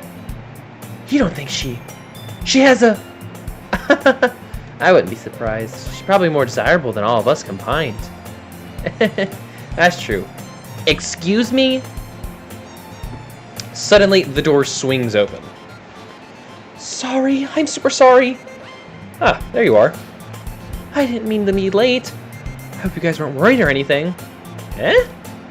Monica chose the club over her boyfriend after all. You're so strong-willed. But boyfriend? What on earth are you talking about? Monica quizzically glances at me. Never mind that. What helped you up anyway? Ah, well, my last period today was study hall. To be honest, I kind of just lost track of time. That makes no sense, though. You would have heard the bell ring at least. I must not have heard it since I was practicing piano. Piano? I wasn't aware you played piano as well, Monica. I don't really. I kind of just started recently. I always wanted to learn piano. That's so cool! You should play sometime for us, Monica. That's... Monica looks at me. Maybe once I get a little bit better, I will. Yay! That sounds cool. I also look forward to it. Is that so? In that case, I won't let you down, Hunter. Monica smiles sweetly. Ah! I didn't mean any pressure. Oh, I didn't mean any pressure or anything like that. Don't worry. I've been practicing a whole lot recently, and I'd really love the chance to share once I'm ready. I see. In that case, best of luck. Thanks. So I didn't miss anything, did I? Not really. I chose to leave out Sayori's mischievous escapade. I'm sure Natsuki will end up complaining to her anyway. Hook up! It looks like everyone has already settled down.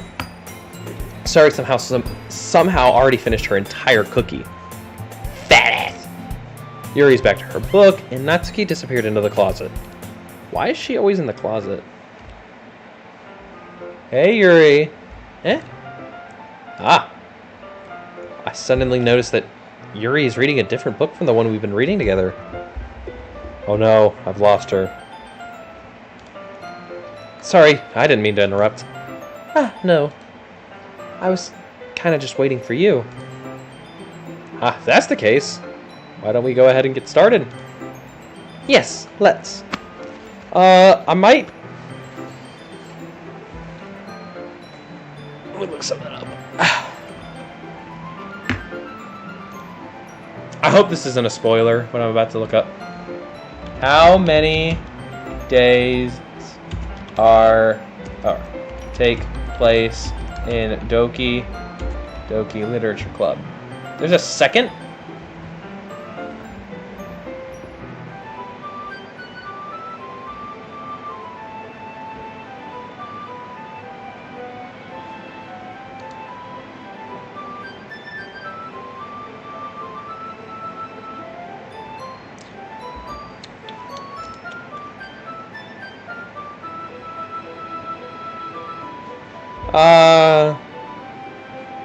So they said 6. I feel like that's a spoiler.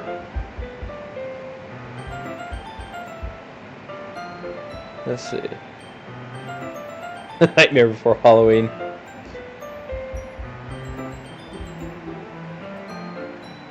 Somebody said 6 days.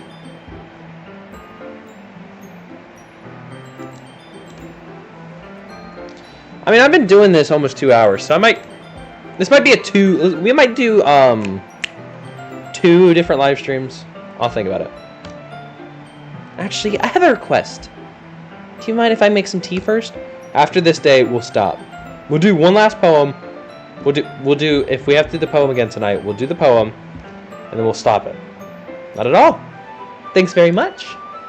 If there's one thing that can make my reading time here any better, it's a nice cup of tea. Not to mention for yourself as well.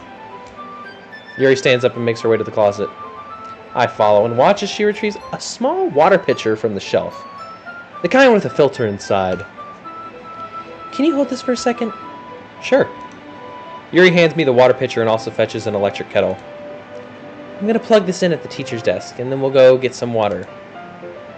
She walks past me and sets the kettle down on the teacher's desk. I simply watch her movements. To my surprise, the way she moves really contrasts her speaking mannerisms, especially because of her long legs. Yuri appears elegant and methodical. Okay, may I have the water pitcher? Thanks, I'll be right back. Ah, I might as well walk with you. Yeah, why not? Shall we go then? Yeah. Where are you two off to? Yuri was gonna make some tea, so I suddenly realized how weird it sounds to explain this to Monica. We're just filling the water pitcher. Ah, okay. Sorry, I was just a bit curious. That's kind of a one-person job, isn't it? Monica, please mind your own business for once. Or do you want to tell me there's something wrong with helping involve Hunter in club activities? My mouth gapes. I suppose there's nothing wrong with that. Then let's go, Hunter. Ah. Yuri quickly exits the room and I follow. Okay. Once in the...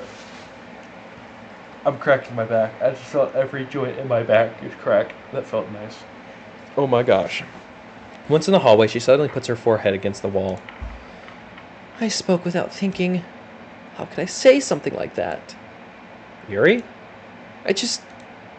Something about the way she said that. It made me feel so... irritated. What's wrong with me? No, Yuri... I think you did the right thing. I wasn't expecting it, but... it's also not right for Monica to judge people like that. My ear itches really bad. Hunter... how come even when I do something bad, you're being nice to me? Because... nothing that you do is as bad as you make it seem in your head. Nobody's perfect. We have emotions, and we can't always hide them. but you always amplify things in your head. Your mind turns a light rain shower into a hurricane. Ah. No. Wouldn't you hate me for something as terrible as that? Why would I hate you? I can't hate someone for having emotions. What kind of friend would do that? Friend, you say? Yuri lifts her head. Hunter, I really like being friends with you. Thanks, Yuri. I like being friends with you too. I feel kind of awkward saying something like that. I'm doing my best to help Yuri feel better. Anyway? Yeah. Shall we go? Yeah. Yuri and I walked to the nearest water fountain. Once we filled up the water pitcher, we returned to the classroom. Hunter, do you like the oolong tea? Yeah. Anything is fine. Very well. Yuri sets the temperature on the kettle to 200 degrees. Now it's time to get the teapot. You really do this properly, don't you? Of course. I shouldn't do any less when I'm making tea for others. Even if I'm not an expert on tea or anything? Hoo-hoo. In that case, you'll only be even more impressed. Perhaps I will. Yuri fetches the teapot and begins measuring the tea leaves. To my surprise, she even starts humming a little to herself. You must be in a good mood now. Is that so? I was letting it show. And you noticed. I was doing a bit of thinking. And I decided that I would try expressing myself a little bit more. It turns out it's not very hard for me to do. When it's you who's around anyway. That's great, Yuri. Just don't push yourself too much. You're always worrying about me, Hunter. It's very endearing. Yuri wasn't kidding. I don't even know if I'm keep up with this. I watch Yuri pour a cup of tea for each of us. Hunter, I have another request. Do you mind if we sit on the floor today? Huh? Why's that? It's a little bit easier on my back. I can read with my back against the wall rather than bending over at my desk. Oh, sorry. I didn't realize. No worries. I just have back pain fairly regularly, so I do my best to manage it. Is that so? I wonder why that is. It's most likely because your posture, right? Always hunched over like that while reading? Yes! I have terrible reading posture. So that's why we should sit on the floor. It's not because of posture, is it? I don't think it's because of posture. Fair enough. I'll go ahead and get the book. I retrieved the book from my bag. I have some chocolate as well. It's a bag of small chocolate candies that I kept hidden from Sayori's candy radar. I take it since it'll go well with the tea. Yuri and I then sit against the wall, teacups at our sides. As if in sync, we assume the same reading position as last time, each holding one half of the book. Except this time, our bodies are even closer to each other. I can't see too well. Yuri slides closer under our shoulder until our shoulders are touching. How am I supposed to focus on reading like this? Yuri was always kind of cute, but when she's being less apprehensive, it's almost more than I can handle. Your teacup. Yuri hands me my teacup. Holding it with my hand that's not holding the book, I end up in a position that makes it even harder to focus. Because now I need to worry about making sure I don't accidentally touch her chest. Meanwhile, Yuri hasn't noticed a single thing. She wears her intense reading expression, and I can only presume the world around her has faded away. I use all of my willpower to focus on reading. ... After a few minutes, I finally manage to relax a little. I put the teacup between my legs and fumble with the chocolate wrapper. Sorry. I briefly let go of the book to finish opening the wrapper. You can have as much as you want. That's okay. I won't take any. Huh? Are you sure? Well, if I touch it, then it might get smudges on the pages. You're right. I didn't even think about that. My bad. No need to apologize. I'll hold the book, okay? Are you sure? Of course. Yuri opens the book with both hands. I thought we were on the other side of her. She holds it so that I don't have any harder of a time reading from it. But as a result, her left arm is practically resting on top of my leg. Well, in that case, Yuri's already totally focused on reading again. I take a chocolate candy and pop it into my mouth. Then I take another chocolate and hold it up to Yuri. She doesn't even look away from the book. She simply parts her lips as if this situation was completely natural. That means I can't stop here. I apprehensively place the chocolate in her mouth. Just like that, Yuri closes her lips over it. Eh?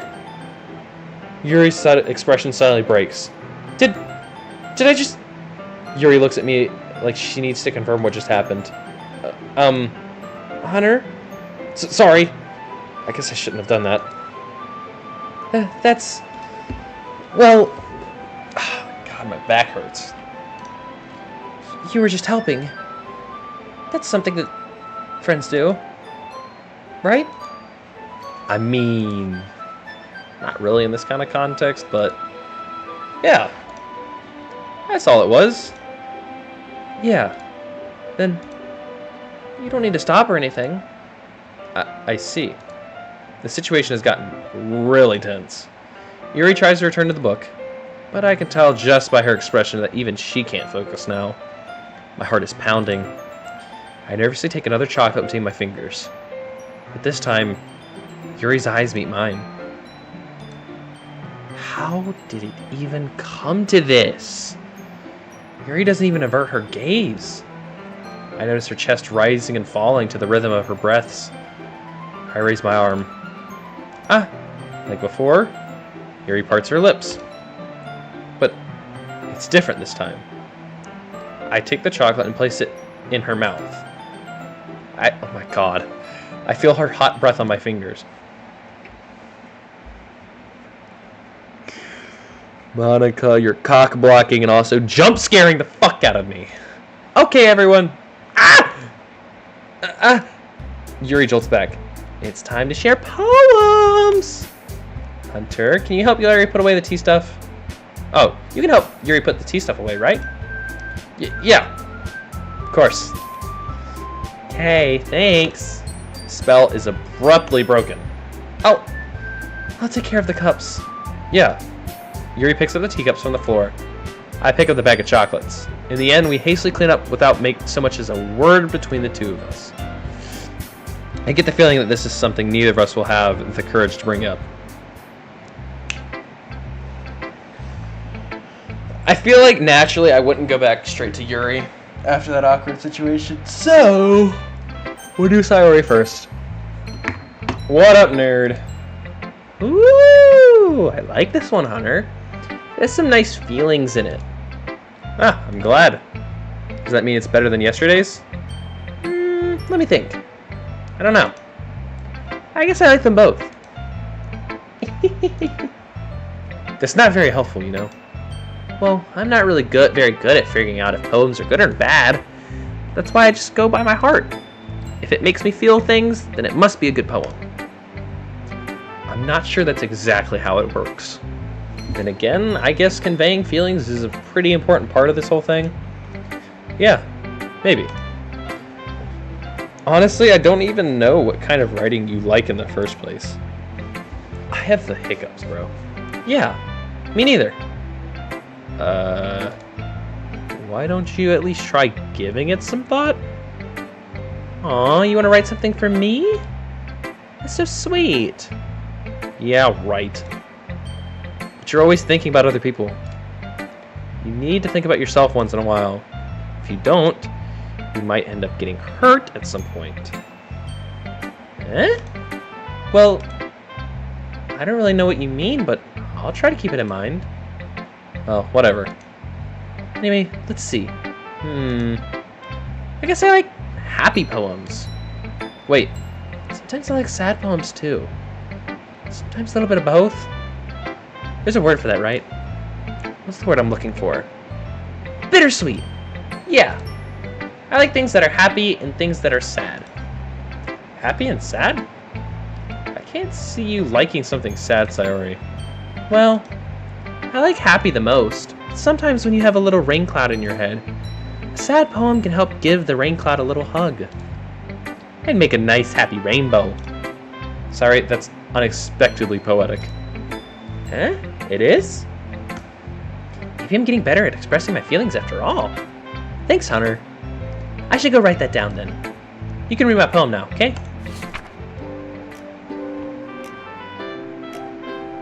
What the fuck are you making me read? Gah!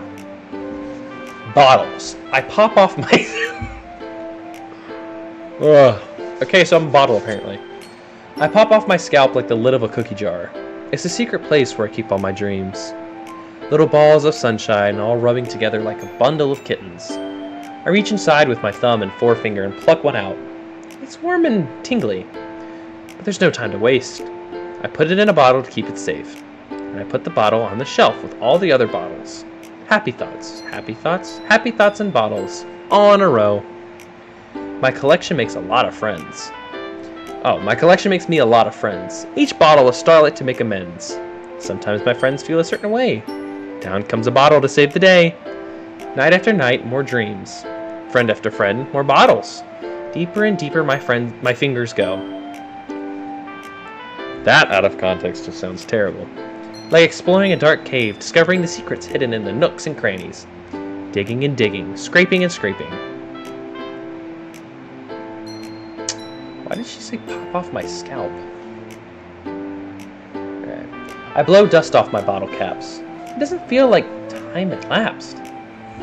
My empty shelf could use some more. My friends look through my locked front door. Finally, all done. I open up and in come my friends. And they come in such a hurry. Do they want my bottles that much? I frantically pull them from the shelf, one after the other, holding them out to each and every friend. Each and every bottle. But every time I let one go, it shatters against the tile between my feet. Happy thoughts, happy thoughts, happy thoughts in shards all over the floor. They were supposed to be for my friends who aren't smiling. They're all shouting, pleading, something. But all I hear is echo, echo, echo, echo, echo, inside my head.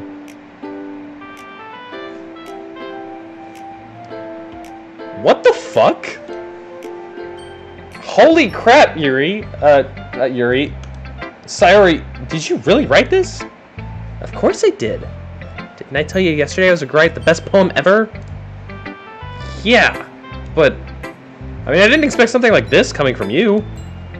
Monica taught me a whole lot. I've been really in touch with my feelings recently. I see that. It's almost... kind of creepy. Creepy? Well, not exactly. Maybe because I'm so used to you being cheerful? Well, never mind. I'm thinking too hard about it. The point is, it came out good, so you should be proud of it. Aw, thanks. I feel like I was meant to express myself this way. It even helps me understand my own feelings a little bit better. Writing is like magic. You've gotten pretty passionate about this, huh? I hope you can keep it up. Yeah. Writing's the best. I'm gonna keep writing until I die. Don't get ahead of yourself. Sorry's always had a habit of getting obsessed with something before dropping it no more than a week later. I wonder if this is one of those times. But seeing the passion in her eyes makes it hard for me to be pessimistic. I'm gonna do Natsuki because I was a dick to her yesterday, so it'll be nice. I liked your last one better. You're a bitch to me. You're so mean. Huh? Really? Well, yeah, I can tell you were a little more daring with this one. But you're really not good enough for that yet. It fell flat. That may be true, but I just wanted to try something different. I'm still figuring this all out. I mean, I always liked poems that weren't trying too hard. I hate when people try to sound fancy or add more meaning just by using annoying and complicated language. Just make it simple, cute, and to the point. Yuri's head over heels for all this cryptic nonsense, but I see right through that BS. Ha! Making your reader look so hard for all this deep meaning is just an excuse to have no meaning at all. I guess that's one way to look at it. Well, everyone has their own opinion. But my opinion is the best opinion. I'm sure you've figured that out already. Anyway, here's my poem. Maybe you'll learn something. Amy likes spiders. You know what I heard about Amy? Amy likes spiders. Icky, wriggly, hairy, ugly spiders. That's why I'm not friends with her. Amy has a cute singing voice. I heard her singing her favorite song. Every time she sang the chorus, my heart would pound to the rhythm of the words. But she likes spiders. That's why I'm not friends with her. One time I hurt my leg really bad. Amy helped me and took me to the nurse. I tried to not let her touch me. She likes spiders, so her hands are probably gross. That's why I'm not friends with her. Amy has a lot of friends. I always see her talking to people. She probably talks about spiders. What if her friends start to like spiders too? That's why I'm not friends with her. It doesn't matter if she has other hobbies. It doesn't matter if she keeps it private. It doesn't matter if it doesn't hurt anyone. It's gross. She's gross. The world is better off without spider lovers. And I'm gonna tell everyone. Not bad, right? It's quite a bit longer than yesterday's and confusing as fuck. Yesterday's was way too short. I was just warming up. I hope you didn't think that was the best I could do. No, of course not. Anyway, the message is pretty straightforward in this poem. I doubt I have to explain it. Sometimes you can explain complicated issues with much simpler analogies, Hunter. Analogies. And it helps people realize how stupid they're being. Like anyone would agree that the subject of this poem is an ignorant jerk. Do you know people like that? Of course. It's about how everyone thinks it doesn't matter. It can be about anything. I wrote it to be easy to relate to. Everyone has some kind of weird hobby or a guilty pleasure. Something that you're afraid if people find out, they make fun of you or think less of you. But that just makes people stupid. Who cares what someone likes as long as they're not hurting anyone? It makes them happy. I think people really need to learn to respect others for liking weird things. She definitely reads porn. She's a weirdo. Well, you're definitely right. At least I can relate to that. And I'm sure a lot of other people can too. That's what I do after all. Best after all. I don't like writing unless there's a good message to take away from it. Like conveying emotion is important, but I want people to think, not just feel. Remember that. I'm gonna write a good one for you tomorrow, so look forward to it. Well, now I'm gonna be guilty if I don't write a good one for her, so I'm not writing a good one for her. Hi, Yuri. Let's see what you've written for today. Yuri stares at the poem with a surprised expression on her face. Do you like it? Hunter, this one might even be better than yesterday's. How did you even pick up on this so quickly? Just yesterday I was telling you the kind of techniques worth practicing. Maybe that's why you did a good job explaining. I really wanted to give it more imagery. Yuri visibly swallows. Even her hands appear sweaty.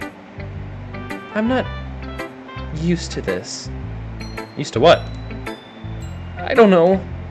It's fine, take your time. Yuri breathes and collects her thoughts. I know that Yuri likes to think before she speaks, so I offer that patience to her. Yeah. Oh, my back. My God, I just feel it cracking every time I do that. Just being appreciated like this, I guess. Probably sounds really stupid. But seeing someone motivated by my writing, it just makes me really happy. Are you saying you've never shared your writings before? Yuri nods. Really? I don't believe it. I really only write for myself. And besides, people would just laugh at me. Do you really think that? Again, Yuri nods. Huh. Even your close friends? Yuri doesn't respond to that. I wonder why. Anyway, do you want to share the poem you wrote yet today? Yeah, I do. If it's with you. The raccoon. This is huge. It happened in the dead of night while I was slicing bread for a guilty snack. My attention was caught by the scuttering of a raccoon outside my window. That was, I believe, the first time I noticed my strange tendencies as an unordinary human. I gave the raccoon a piece of bread, my subconscious well aware of the consequences, well aware that a raccoon that is fed will always come back for more. The enticing beauty of my cutting knife was the symptom. The bread, my hungry curiosity, the raccoon, an urge. The moon increments its place. Oh. Huh? Sorry, I'm clearly dyslexic. The moon increments its phase and reflects that much more light off my cutting knife. The very same light that glistens in the eyes of my raccoon friend. I slice the bread, fresh and soft. The raccoon becomes excited. Or perhaps I'm merely projecting my emotions onto the newly satisfied animal. The raccoon has taken to following me. You could say that we've gotten quite used to each other. That was my phone. The raccoon becomes hungry more and more frequently, so my bread is always handy. Every time I brandish my cutting knife, the raccoon shows me its excitement. A rush of blood. Classic pavilion conditioning. I slice the bread, and I feed myself again. I was a little more daring with this one than yesterday's. I can see that. It's a lot more metaphorical. I don't know if it's my fault, but I can't begin to imagine what this poem is about. That's right. It's a bit closer to my preferred writing style, using the poem as a canvas to express vivid imagery and conveying emotions through them. Yeah, if I take it at a face value, then I can't even figure out what it's supposed to mean. Well, I think it's something that different people can relate to in their own way. I wanted to express the way it feels for me to indulge in my more unusual hobbies. Just sort of things I'm usually forced to keep to myself. So I sometimes enjoy writing about them. Huh, that's funny. Didn't Natsuki also write something about that? About someone being ridiculed for a strange interest? Eh? She did? Yeah. She was talking about how it doesn't matter what you're into as long as you're not hurting anybody. She's right. I mean, does she really feel that way? Yeah. Sounds like you two have that in common. That's interesting. To me, she seems like the kind of person who would make fun of my hobbies. But I suppose that's my fault for judging, isn't it? Please don't tell her I said that. Don't worry, I have no reason to. Okay. Tilt that up a little bit more. Well, thank you for sharing it with me. After all, I hadn't learned to embrace my own weirdness. I'd probably hate myself. I might be ranting a little bit now. But I'm glad that you're a good listener. Okay, I might be tilted too much. Oops. You're good at a lot of things. Writing, listening. There really aren't many people like you, Hunter. Thank you. That's exaggerating a little bit. It's just how I feel. I never thought I would feel so comfortable sharing my writing. But now I almost feel like I look forward to it. It's just a really nice feeling. And you're to thank for that. It's nothing, really. Yuri smiles sincerely at me. For just a moment, her timidness seems to disappear. Alright, Monica. I haven't really talked to you today. Hi again, Hunter. How's the writing going? Alright, I guess. I'll take that. As long as it's not going bad. What? I'm happy that you're applying yourself. Maybe soon you'll come up with a masterpiece. I wouldn't count on that. You never know. Want to share what you wrote for today? Sure. Here you go. I give my poems to Monica. Alright. This one's good. Feels like you're not only getting more comfortable with your style, but the imagery is better than the last one I read. Just wondering, have you been finding inspiration in Yuri's writing style? I guess so. You can't deny that she's talented. Yeah, totally. I think her poems are the most romantic. That's the best way to describe it. She's like a totally different person when she picks up a pen. I noticed that too. Or when she's talking about literature, it's like a light turns on inside her. Sadly, it's hard to get much personal conversation out of her. Trust me, I've tried. Who knows what goes on in that head of hers? I hope you don't mean that in a bad way. No, of course not. I just meant that I wish she didn't keep so much to herself. But still, defending her like that, you must be pretty into her. Huh? You completely misunderstood. Calm down, I'm kidding. Besides, I'm pretty sure she's already got a boyfriend. Wait, really? Yeah, a fictional one anyway. Monica kind of whispers that last part to me. It's just a hunch, but... well, there's not really anything wrong with that. Oh, well, I know. I was just saying. But anyway, you want to read my poem now? I like the way this one turned out, so I hope you do too. Alright, let's take a look. Save me. Oh my. The colors, they won't stop. Bright, beautiful colors, flashing, expanding, piercing. Red, green, blue, an endless cacophony of meaningless noise. The noise, it won't stop. Violent, grating waveforms, squeaking, screeching, piercing, sine, cosine, tangent, like playing a chalkboard on a turntable, like playing a vinyl on a pizza crust. An endless poem of meaningless... Load me?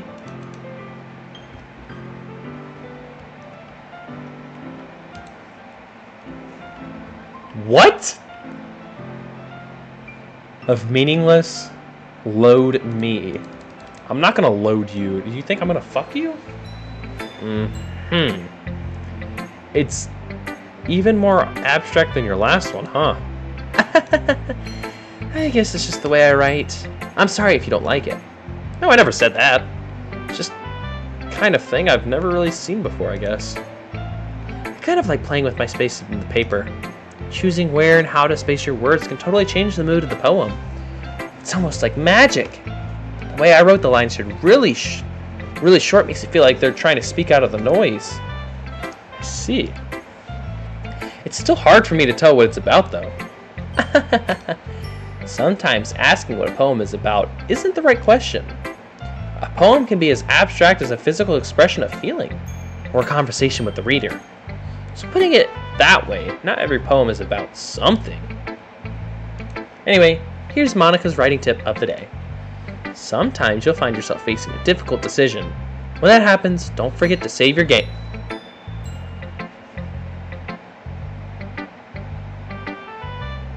What?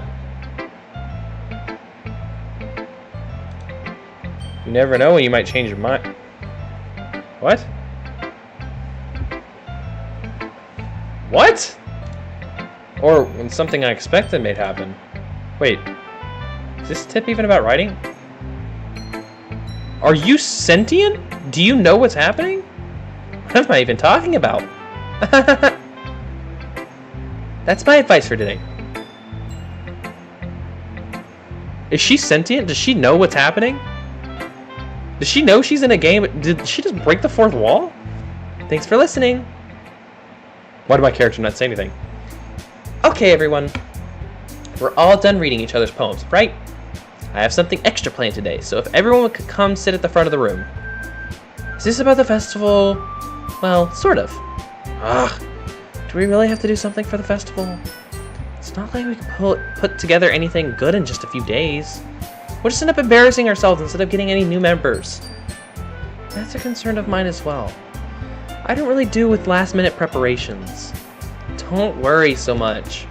We're going to keep it simple, okay? We won't need much more than a few decorations. Sayori has been working on posters, and I've designed some pamphlets we can give out during the event. Okay, that's great and all. That doesn't tell us what we're actually going to be doing for the event. Sorry. I thought you heard about it already. We're going to be performing. Performing? Monica? Yeah, we're going to be having a poetry performance. Each of us are going to choose a poem to recite during the event. But the cool part is, we're also going to let anyone else come up and recite poems too. Sorry's putting it all on the posters in case anyone wants to prepare ahead of time. Sayori, who's been coloring a poster, holds it up for us to see. Are you kidding me, Monica? You didn't already start putting these posters up, did you? Well, I did. Do you really think it's that bad of an idea? Well, no. It's not a bad idea. I didn't sign up for this, you know? Jaden, why are you calling me? Jaden, Michael, shoot. Don't say anything bad. I said, don't say anything bad. I'm on live.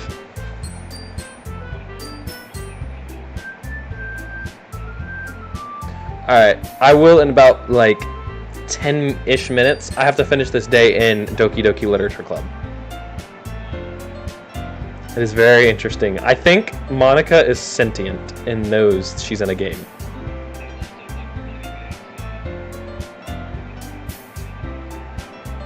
Yes.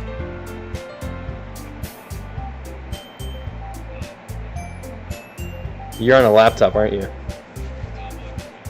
Hey.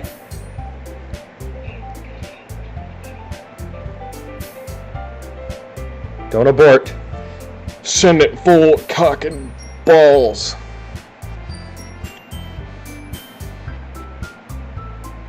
Bam, bam, bam, bam, bam.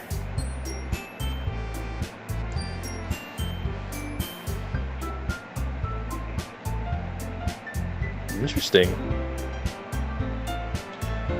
Oh, my Shayla.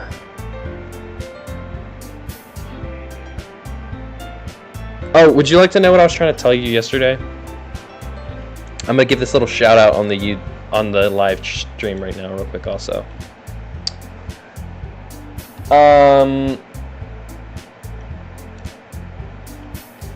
oh wait, I think I just went to the wrong channel. Shit. Nope. There's a new account up. Alright, YouTube, I'm giving this shout out at the same time. Jaden's gonna be on speaker so he can speak too. You have no idea about this either. Oh, Jesus. Okay. As everyone knows, there's videos that I do with Jaden, and we call him an Asian and a white guy. Though, at the same time, we also call him white and yellow. There we go. So on YouTube, there's now a channel called an Asian and a white guy. Oh, Jesus. So whenever you and I make videos again, we're going to just start uploading them to that. I'm down for that. Yeah. So everyone, go subscribe to this channel. Or for y'all, it's on this side. Go subscribe to the channel for when we do make up videos. I know what to name this this horse of mine that I'm gonna get. What? Actually, I don't know since you said like you're on live right now. Okay, hold on. Let me put you in my ear. What are you gonna name it?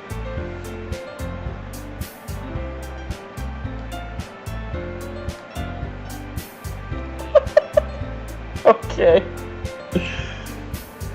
Good lord. It's a good name. Alright. It is very strange and interesting. Alright. I'll be back so I can go finish this video. Okay. I'm gonna eat this picture. Farewell. Mine! I fucking call mine!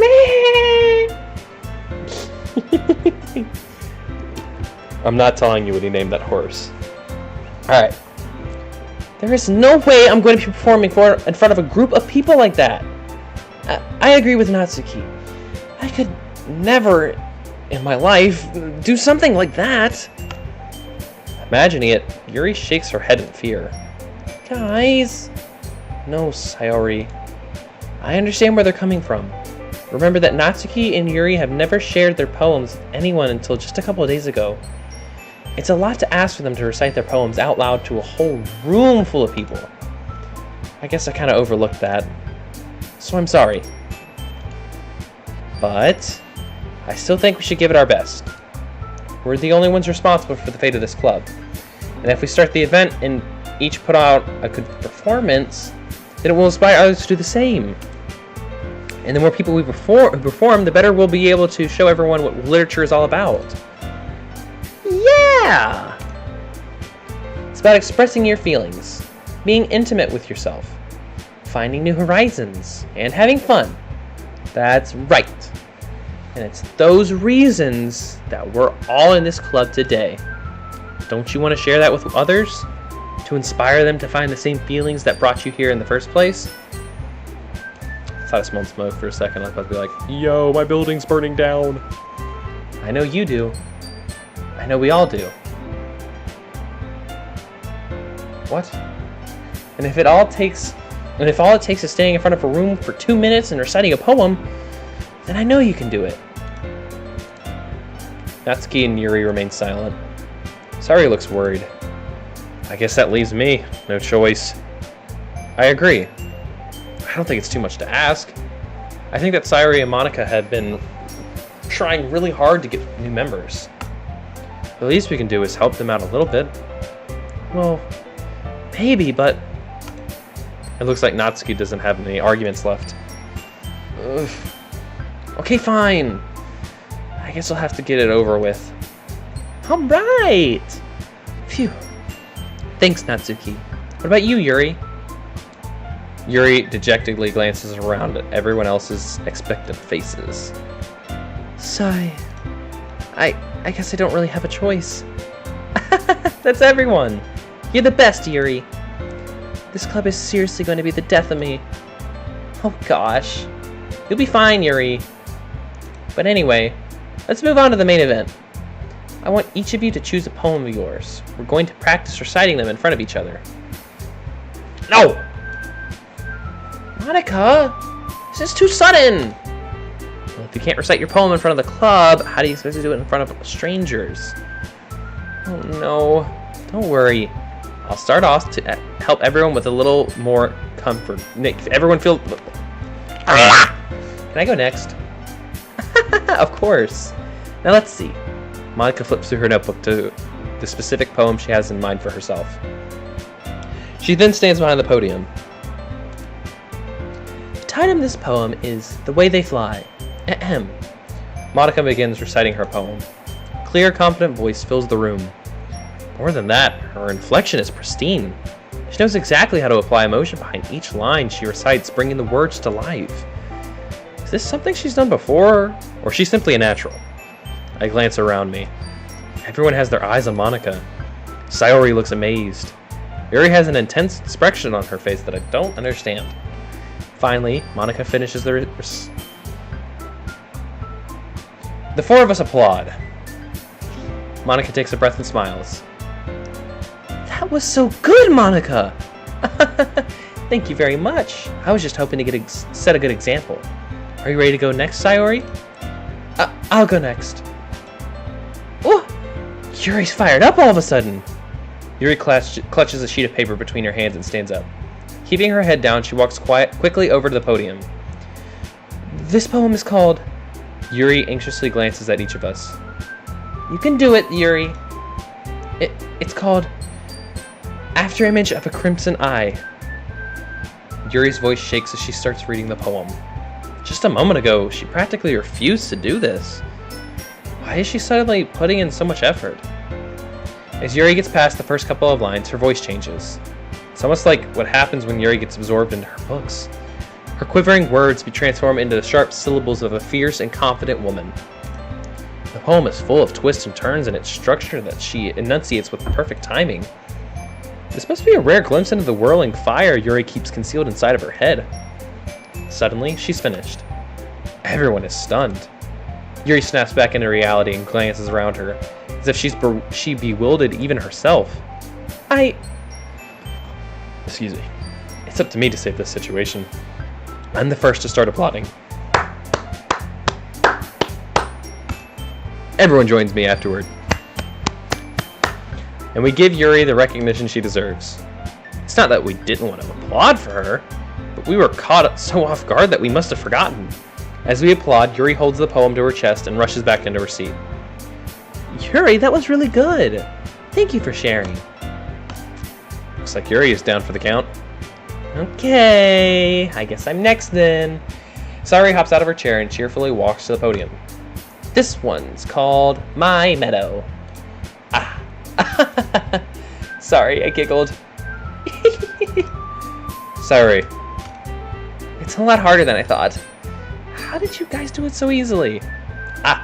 Try not to think of it like you're reciting to other people. Imagine you're reciting it to yourself, like in front of a mirror or in your own head. It's your poem, so it'll come out the best way. That way. I see. Okay then. Sayori begins her poem. Somehow, it feels like her soft voice was made as a perfect match. The poem isn't aimlessly cheery like Sayori is. It's serene and bittersweet. If I were to read this on paper, I probably wouldn't think much of it. But hearing it come from Sayori's voice almost gives it a whole new meaning. Maybe this is what Sayori meant when she said she likes my poems. It's like I get to reach more deeply into someone I thought I knew through and through. Sayori finishes and we applaud. I did it! Good job, Sayori. Even Hunter liked it. I guess that's a good sign. What does that even mean? It came out nicely, Sayori. The atmosphere of the poem fits you really nicely. But it might be that other poems wouldn't work quite as well with that kind of delivery. I don't really understand. In other words, I've seen poems of yours where that sort of gentle delivery won't work as well. They might need a little more force behind them, depending on what you're reading. Oh, I know what you mean. Well, I've been practicing that kind of thing. It's just embarrassing to do it in front of everyone.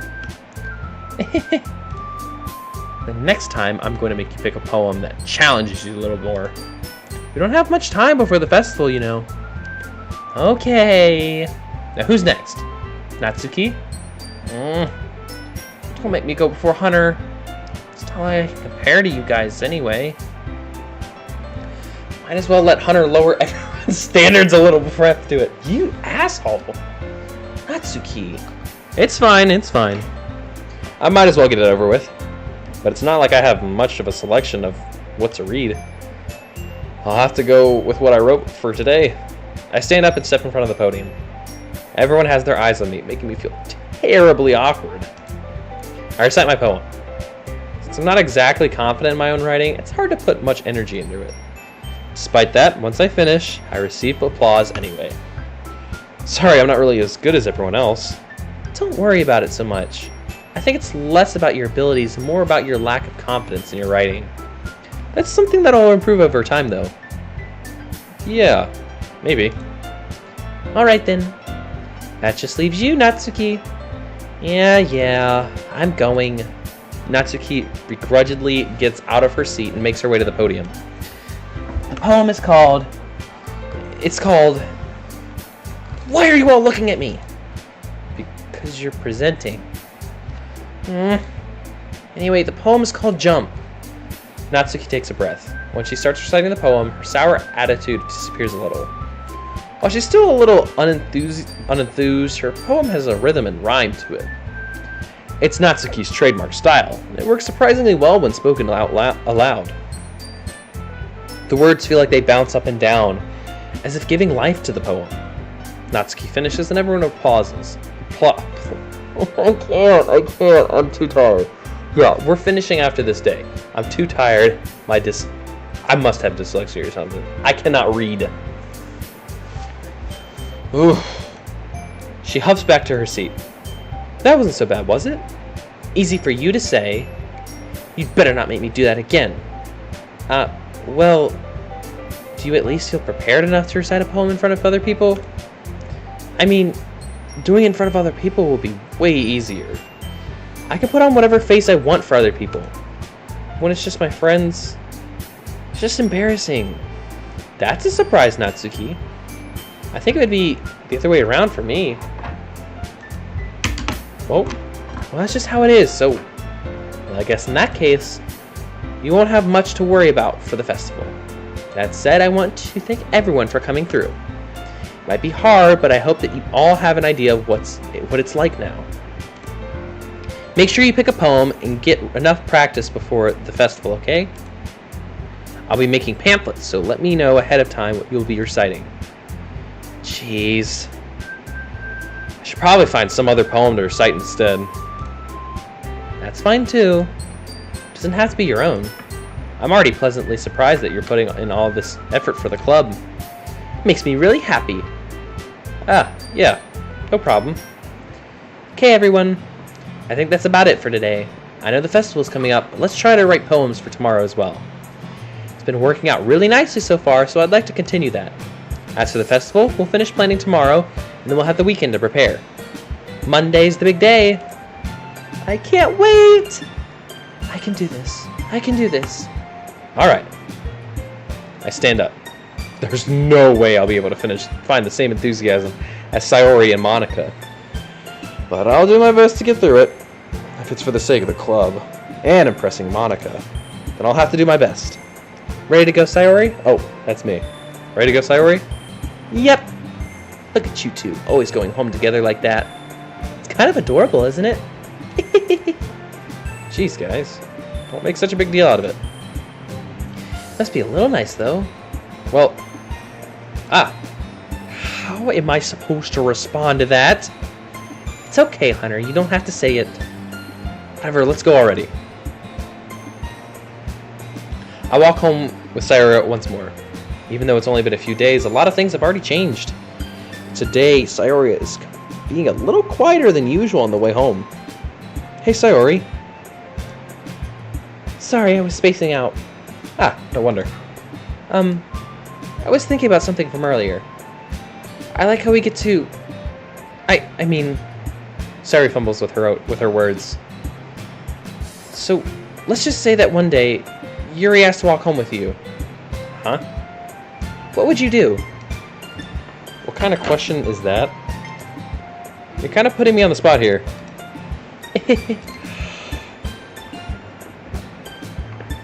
I'm gonna save because apparently they warned me.